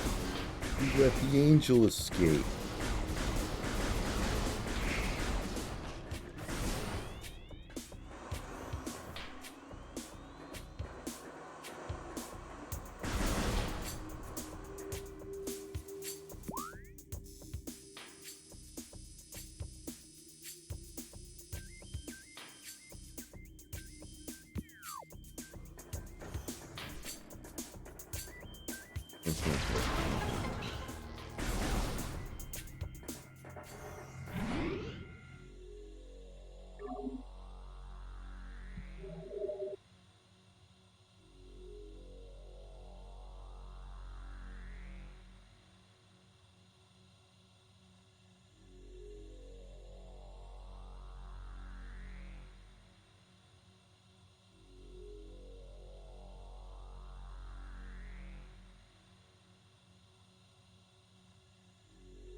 Oh my god, this is a good one.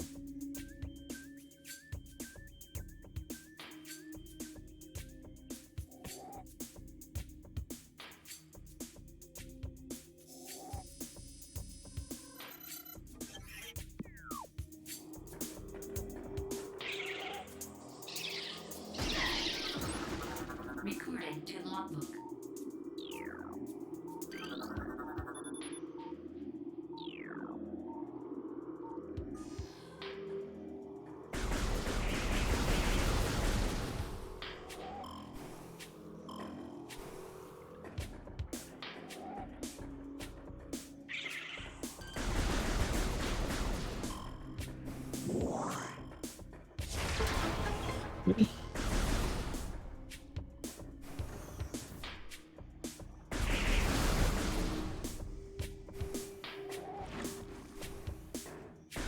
a good one.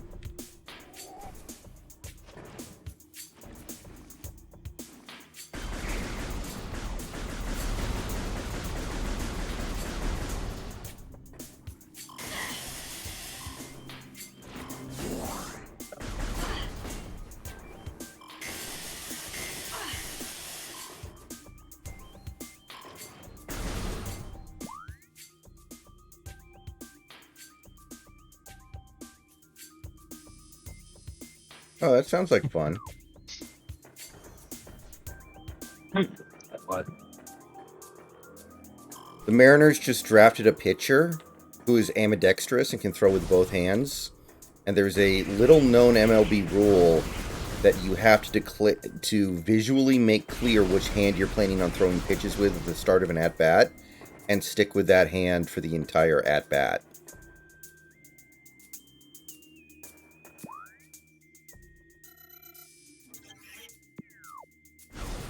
But you can switch between batters, which would be fun as hell. Mr. President, get down. That's really good.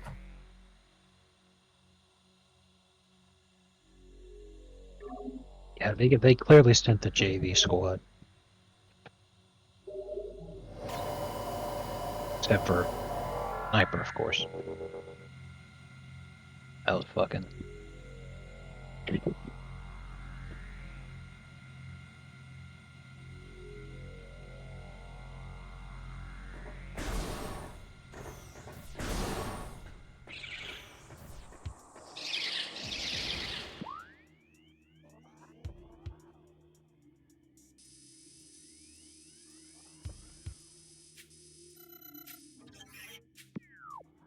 Bro, goddamn. One of the comments to the fucking, the belt buckle thing you posted was this picture.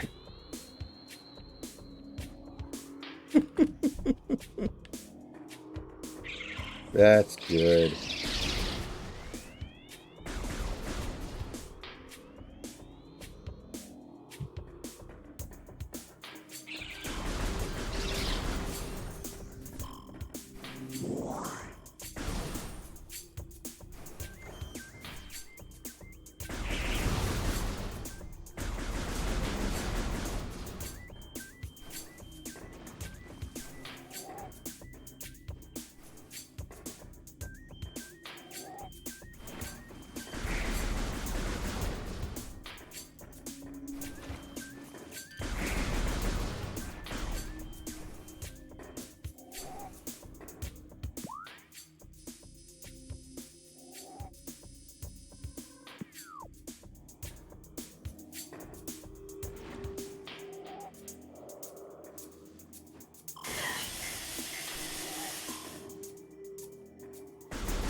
Thick, fragrant bush.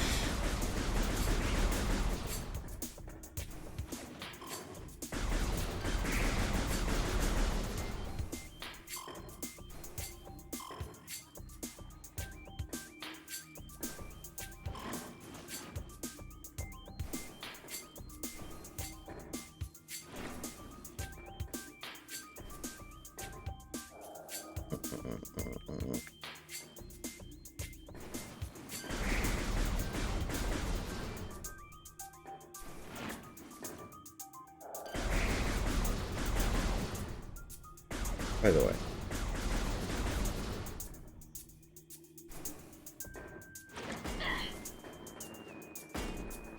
Back.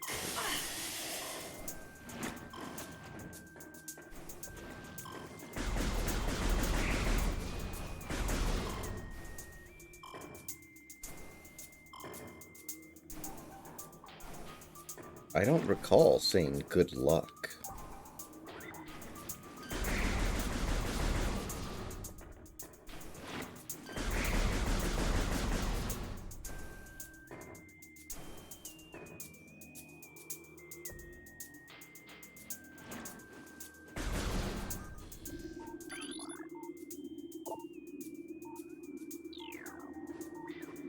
Oh, I see. Yeah, you have to scan everything in this fucking game. Recorded to logbook. I was thinking about something earlier today that you know, it's pretty dark, and some people may not like me for saying this, but it's still something that I had. That when some of the footage was coming out early yesterday of a body being removed, people thought it was the shooters, and they were talking about the body was swarthy and looked African and Middle Eastern. Mm-hmm. I came to the same conclusion when I saw it because the arms were very hairy and the skin was dark. But it turns out that that was the body of the man who was killed defending his wife and daughter, shielding them from the gunfire from the assassin. And it just popped into my head as I was driving to work this morning, because I'm working off like 3 hours of sleep. And I'm all like, wait a minute, his last name was Comparatore. He's Italian. And everybody thought when he was the shooter, they were saying that the shooter was black or Middle Eastern. So I was like, oh, Italians aren't white. I couldn't help it. But like every time I see the guy now, that's what I think. I'm like, oh man. Lest ye be a cuckold. Considering the manner in which he died, definitely he's an honorary white in my eyes. Mm-hmm.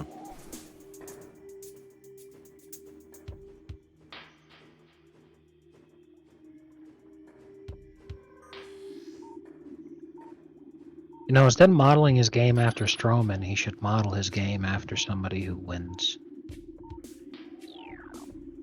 Wasn't Strowman the name of the Sausage King of Chicago in Ferris Bueller's Day Off? I truly have no idea. I haven't watched that movie in decades. Oops. Oh, also, as you may have come to the same conclusion yourself without having to think about it too hard. It turns out that ordinary sausage did not enjoy the Mountain Dew boiled crab legs. Uh-huh. It turns out that there was a lot of Mountain Dew flavor in there, and the taste of Mountain Dew combined with crab was one of the most vile concoctions ever. But he still gave it a 3 out of 5, the same score as cat food. Hmm.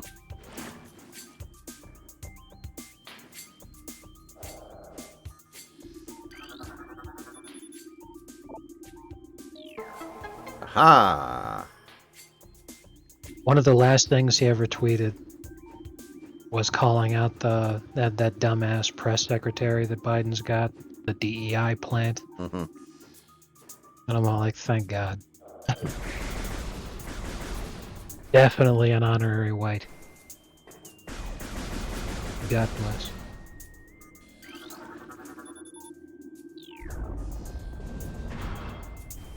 Very nice.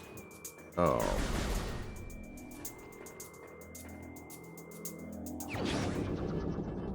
Oh shit, cool. What did I just unlock here? What is this? Charge beam, yes. I don't know what areas this unlocks though, because I don't know where the charge beam would actually allow me to get through something.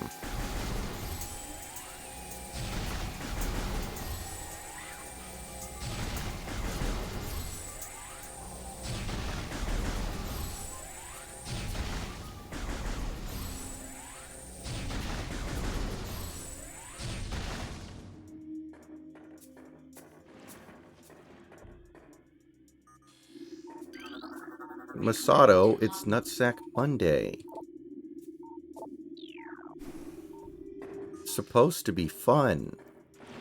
It's not fun, it's gross.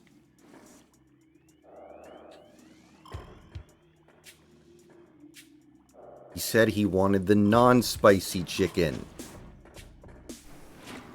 You know, looking at a picture of the shooter, I'm sitting there like,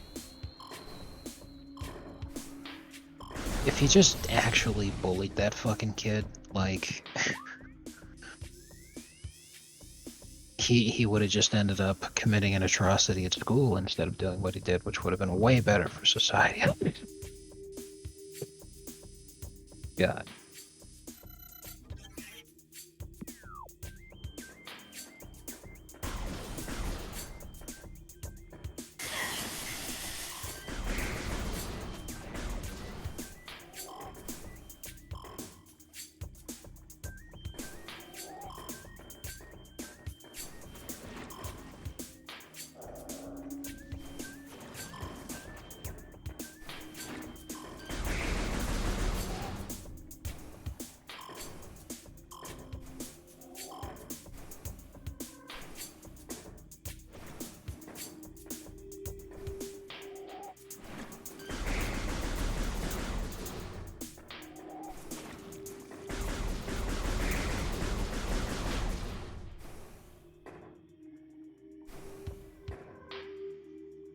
Ah. Oh, wait a minute here. Oh, is that something I have to take out with, like, a grenade? Because I think that's supposed to be a roll hole. And I cannot... It is, yeah. One of the upgrades for the morph ball is that you can drop down bombs inside the morph ball. Okay. Alright. We're getting out of here then.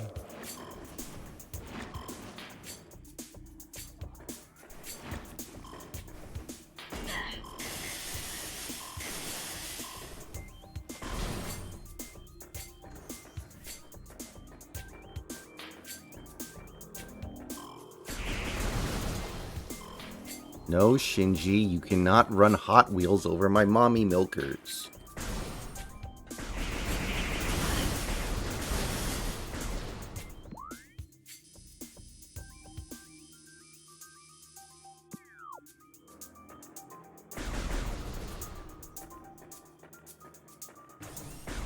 This is Tua's fault.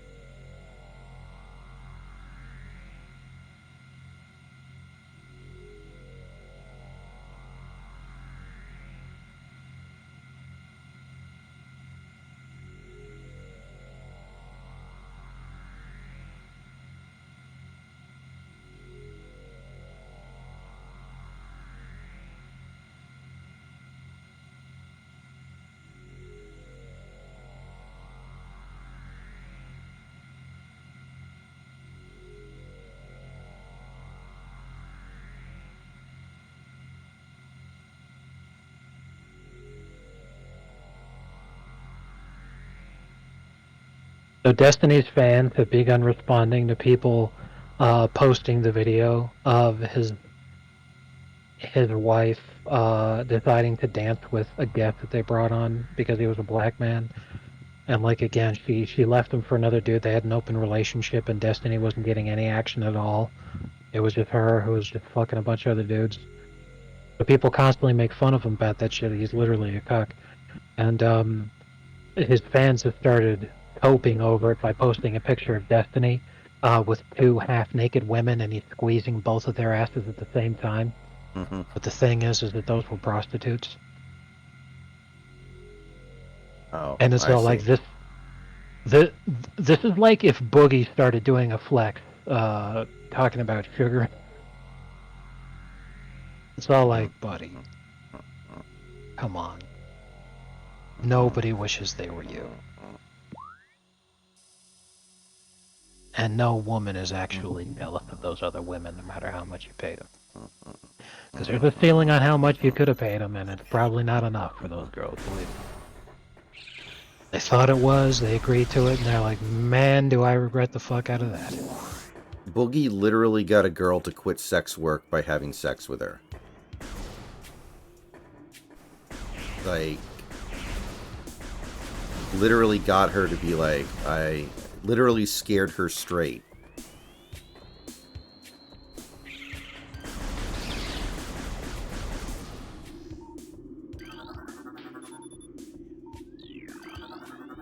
Recording to logbook.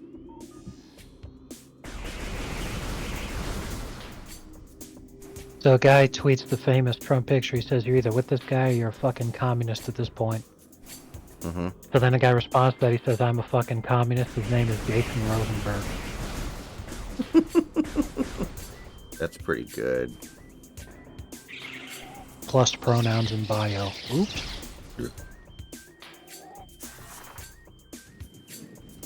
Well, at least you can't use the Toy Story video on it. Top response. Yeah, exactly. Top response to that is actually from Kaguya's Top Gal.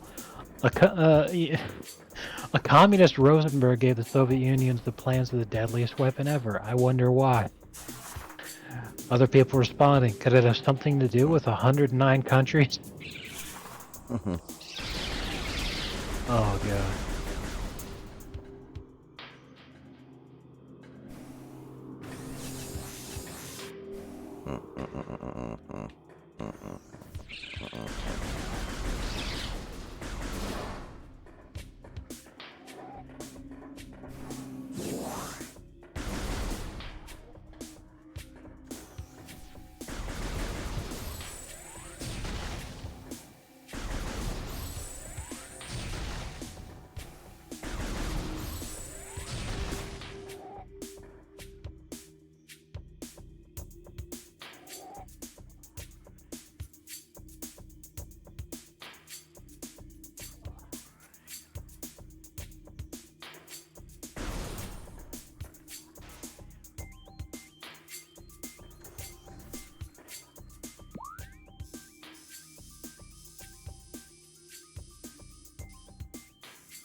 The hell, Tyrone? You let the angel escape.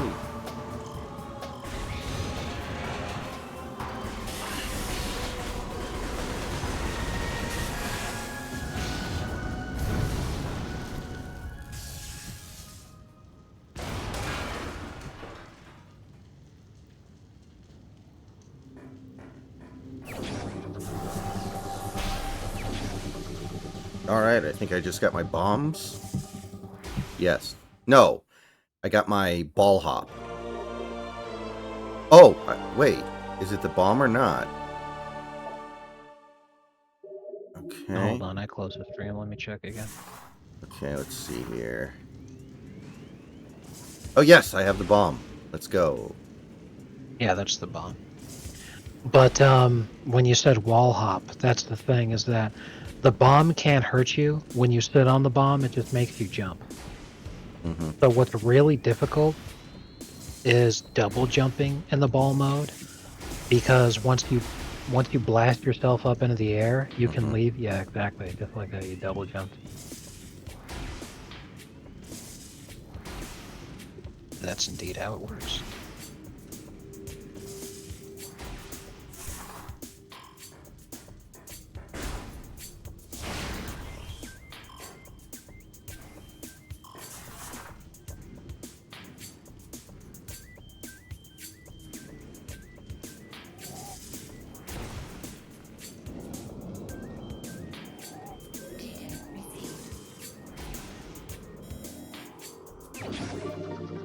Ooh, missile expansion. Baby boy.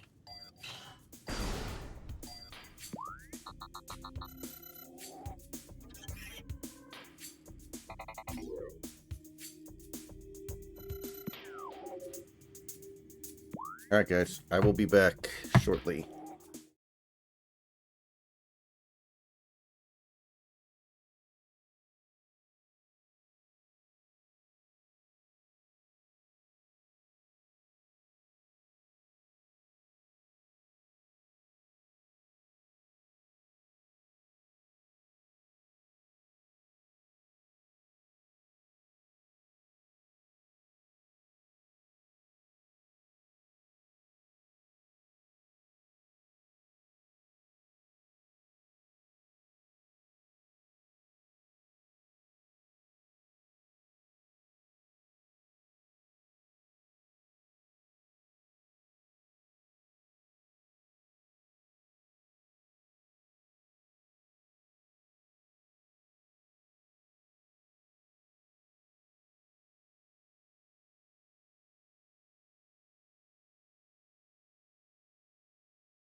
Okay, we are back.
Wonder if there's ever been another presidential race in American history where there were widespread reports of one party having given up in July. The closest I think we've ever come would probably be 1984. Yeah, I could see that. Because yeah, with how giga popular Reagan was, especially after Hinckley shot him, Mondale basically just went belly up. I will say, Mondale did very well in the first debate, but it was not enough to actually say, oh, he might win. It was more like, oh, he might win like 5 states. Yeah. And other than that, the only thing that's even close in terms of like just like no fucking competition at all is a very unfair example, the first presidential election, because Washington ran unopposed. Mm-hmm. Nobody else was even nominated. Did FDR ever win in some massive blowout, or was he already always kind of contested? Usually when it looked like somebody was gonna take it, either split the Democrat vote or maybe even beat him out for the nomination, he had him killed. But in terms of elections, it was usually close. Mm-hmm. Recorded to logbook. Except, of course, for 1932. And that's because Herbert Hoover got, like, all the fucking blame for the Great Depression. Mm-hmm. So, back then there were 48 states. FDR won 42 of them. Hoover won Pennsylvania. Sorry, that map is just really fucking small. He won Pennsylvania, Delaware, Connecticut, Vermont, New Hampshire, and Maine. That's it. Mm-hmm.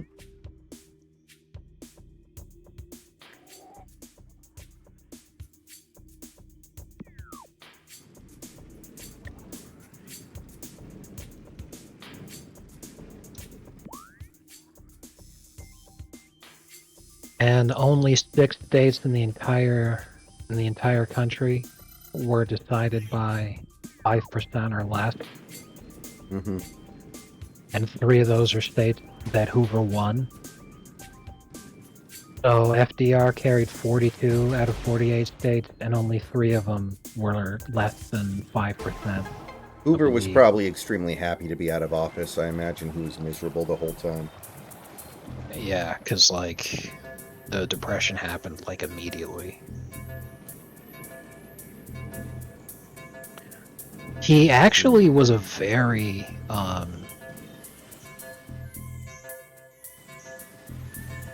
prominent political figure after the presidency, after FDR died. Once FDR died, the hold that he had over America kind of died with him. Hmm. So then people went back to normal, and Hoover was actually able to get people to listen to him again. But a lot of people called him bitter when he first left office because he kept calling FDR a fascist, which is hilarious because that's exactly what the New Deal was. FDR literally said, I like what that Mussolini fellow is doing in Italy. We should try to do that here.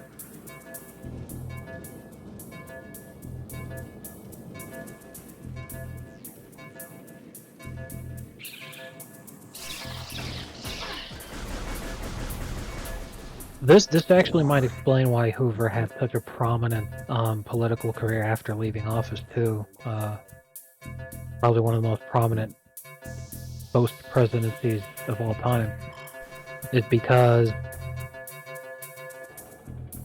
Coolidge, Harding, Wilson, and Taft all died during the 20s or early 30s, and Roosevelt died in office, which meant that from 1933 to 1953, Herbert Hoover was the only living former president. It wasn't until fucking Truman leaves office that there was more than one.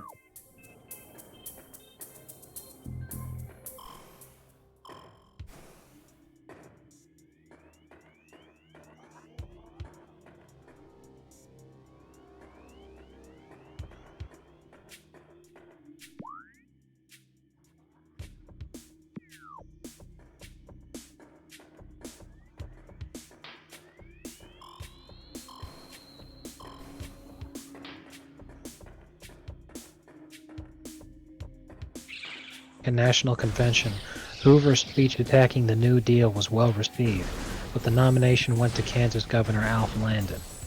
In the general election, Hoover delivered numerous well-publicized speeches on behalf of Landon, but Landon was defeated by Roosevelt. Though Hoover was eager to oppose Roosevelt at every turn, Senator Arthur Vanderburgh and other Republicans urged the still unpopular Hoover to remain out of the fray during the debate over Roosevelt's proposed Judiciary Reorganization Bill of 1937. At the 1940 Republican National Convention, he again hoped for the nomination, but it went to the internationalist Wendell Willkie, who lost to Roosevelt in the general election. Hoover remained the latest president to run for re-election after leaving office until 2022, when Donald Trump, following his win in 2016 and alleged loss in 2020, announced his bid for the 2024 presidential election.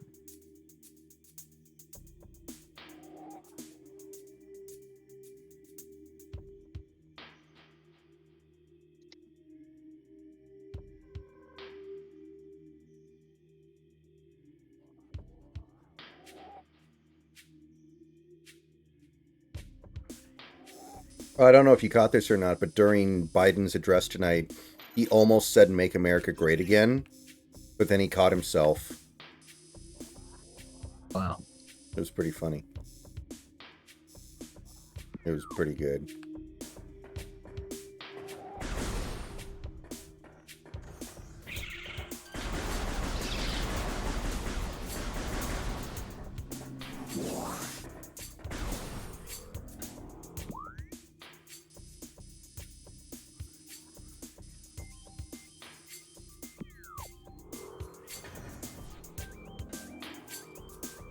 You don't often see this happening, though. This is crazy. When Eisenhower ran, his opponent was Adlai Stevenson both times. Mm-hmm. You almost never see a guy who loses the election the first time he goes up actually win the nomination again. But he not only did that, he got the opportunity to run against the guy again. And he got fucking smashed.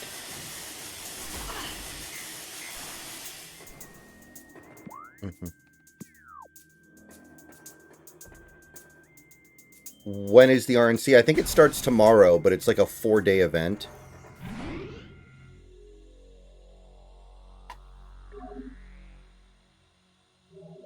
Wasn't that one guy, William Jennings Bryan, he ran for president like 5 times? I believe so. That name sounds familiar. I He think always he was got a wrecked. socialist or something. Let me check here.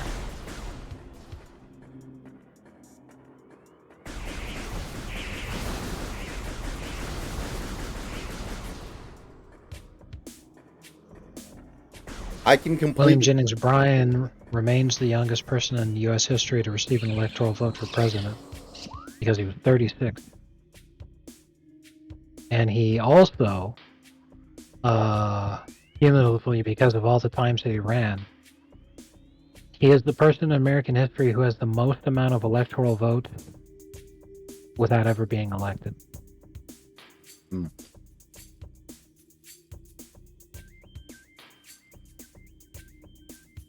Let's see here.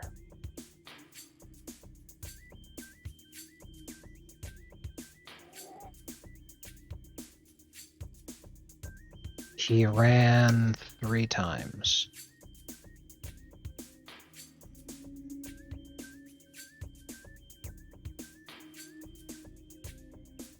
What's important about that is that he was the nominee for a major party 3 times. He was the nominee for the Democrat Party in 1896, 1900, and 1908.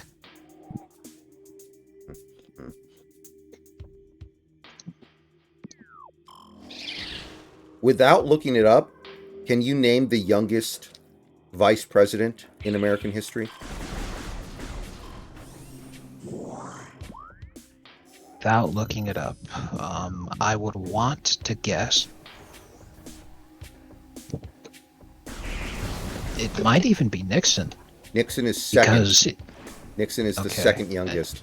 And I knew it had to be unfortunately, close. the youngest is someone who very few people would even know of. He was a very low-profile VP.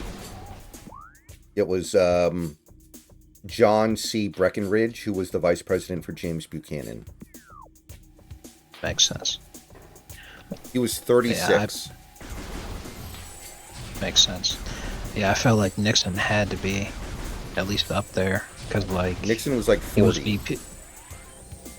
Yeah, he was VP in 1952. He was a World War II veteran also.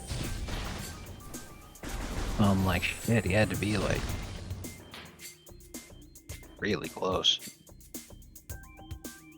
Dan Quayle wasn't young, he just appeared young because he was a kid at heart and had the intelligence of a 3rd grader. He was he was assassination insurance. He was 45 Mm-hmm. in 1992 when he got humiliated. J.D. Vance would be the 3rd youngest VP ever if he's nominated and wins. He's younger than... He's not younger than Nixon or Breckinridge, but he's younger than anyone else.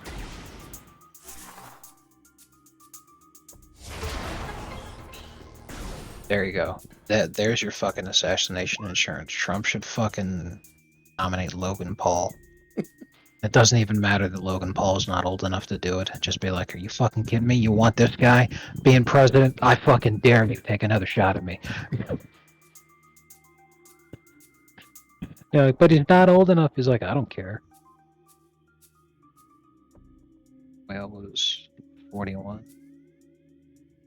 Well, no, it wasn't the youngest at the time because Nixon was younger than that in 1952. Yeah, Breckinridge took office at 36, which is literally 1 year older than the minimum. Like, you have to be 35, I assume, to be a VP. Yeah. Because That's what the it is. equivalent to when William Jennings Bryan in 1896 was a Democrat Party nominee, lost to McKinley, and he was 36.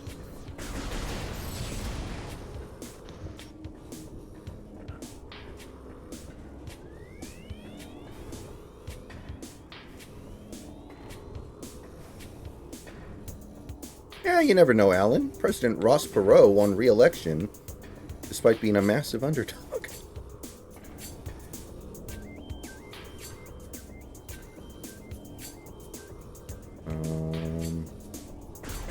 What about President Tangle McCringleberry? Yeah. I gotta be honest, JS, I really don't think Ron Paul ever had enough support to actually become president. The people who support Ron Paul tend to be very demonstrative. I'm not convinced there were that many of them. Now, maybe if he had gotten a bigger platform, he could have eventually won over more people. I don't know. But Which year are you talking about? Are you talking cumulative? just in general, the Ron Paul thing. Okay.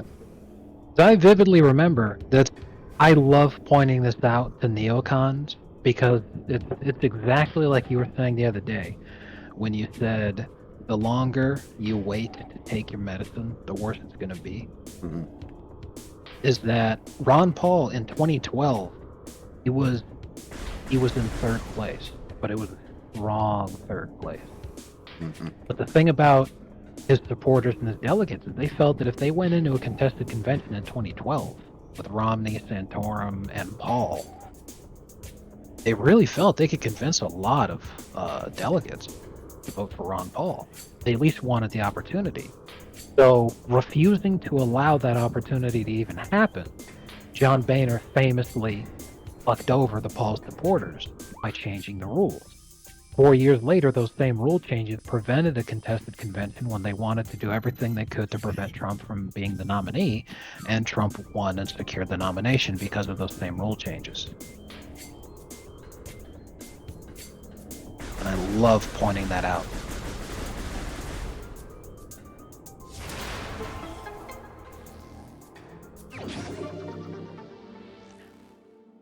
You refused to give us Ron Paul, so we forced you to take Trump. You tried to shoot him. I was like, okay, I guess I'll just be the guy that they fucking think I am then.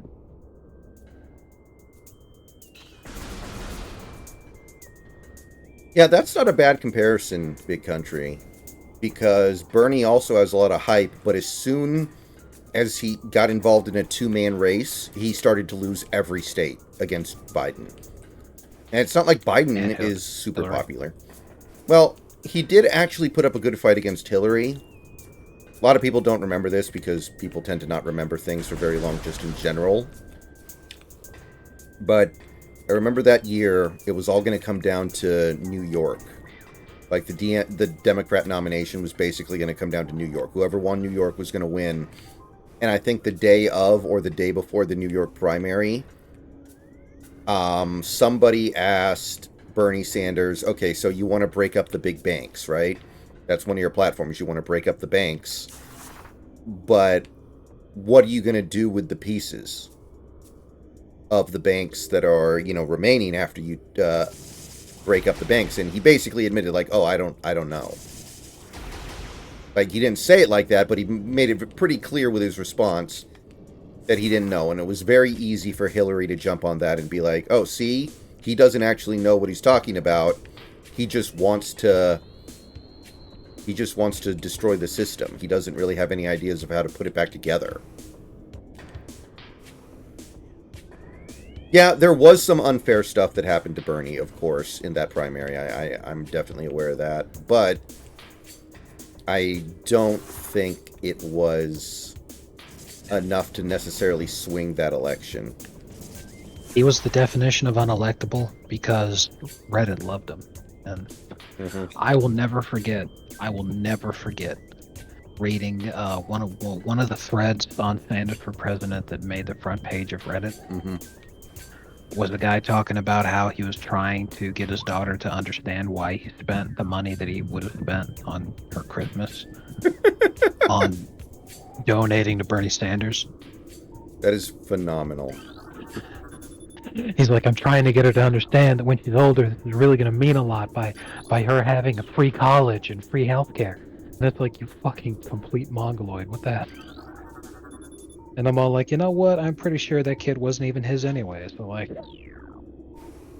Who cares, right? Hmm.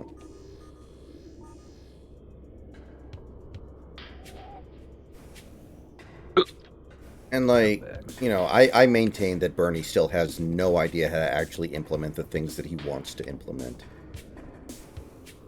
Like Right. they were Of course not. asking him about one of his policies. I can't remember what it was, but it was really unpopular at the time. It was something, it might have been like rent control or, you know, something stupid. And he was like, okay, but none of the Republicans and a lot of the Democrats in the Congress are going to support this. So how are you going to get it passed if you're president? And he's just like, oh, I'll just get rid of all of them. I'll just get rid of anybody who doesn't like it. Yeah, he said the quiet part out loud. Mm-hmm.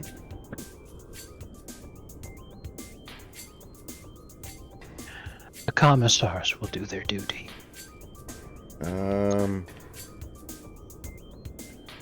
Okay, so I need Spider Ball, I guess, to get up there. And probably double jump, but I'll figure that out later. What? You need Spider-Man? Spoderman. Englishman.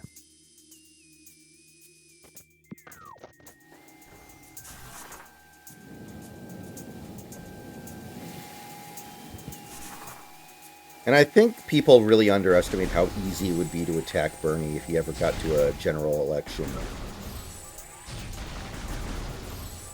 Like, he literally wrote that paper about how women fantasize about being raped. Like, he's not going to be able to deny not it. only that, which, yeah, was the first thing that I thought of, definitely. But another thing is that Bernie didn't have a job for the first time until he was 40. And he had the job for like a week.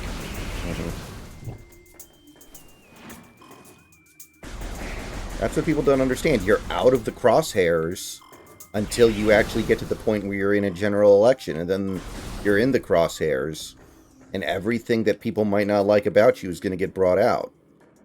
That's why Michelle Obama is still so popular. Because she's never run a political race before. The things that people might not like about her aren't getting brought up constantly. If she ever ran for any kind of office, there's plenty of stuff you could dig up that would make everybody hate her. Or, you know, a lot of people hate her, whatever.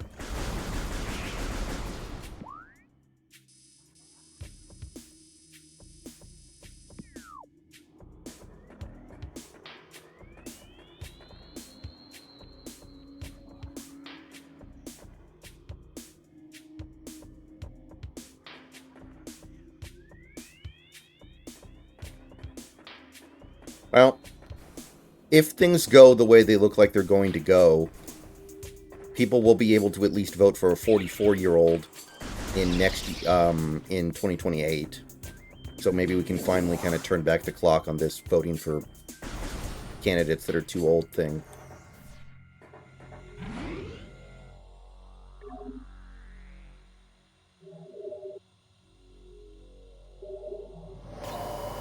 I hate the save system in this game. It just says game has been saved. It doesn't show you your save spot. It doesn't show you like the time or the progress. It's just like game has been saved. Take our word for it.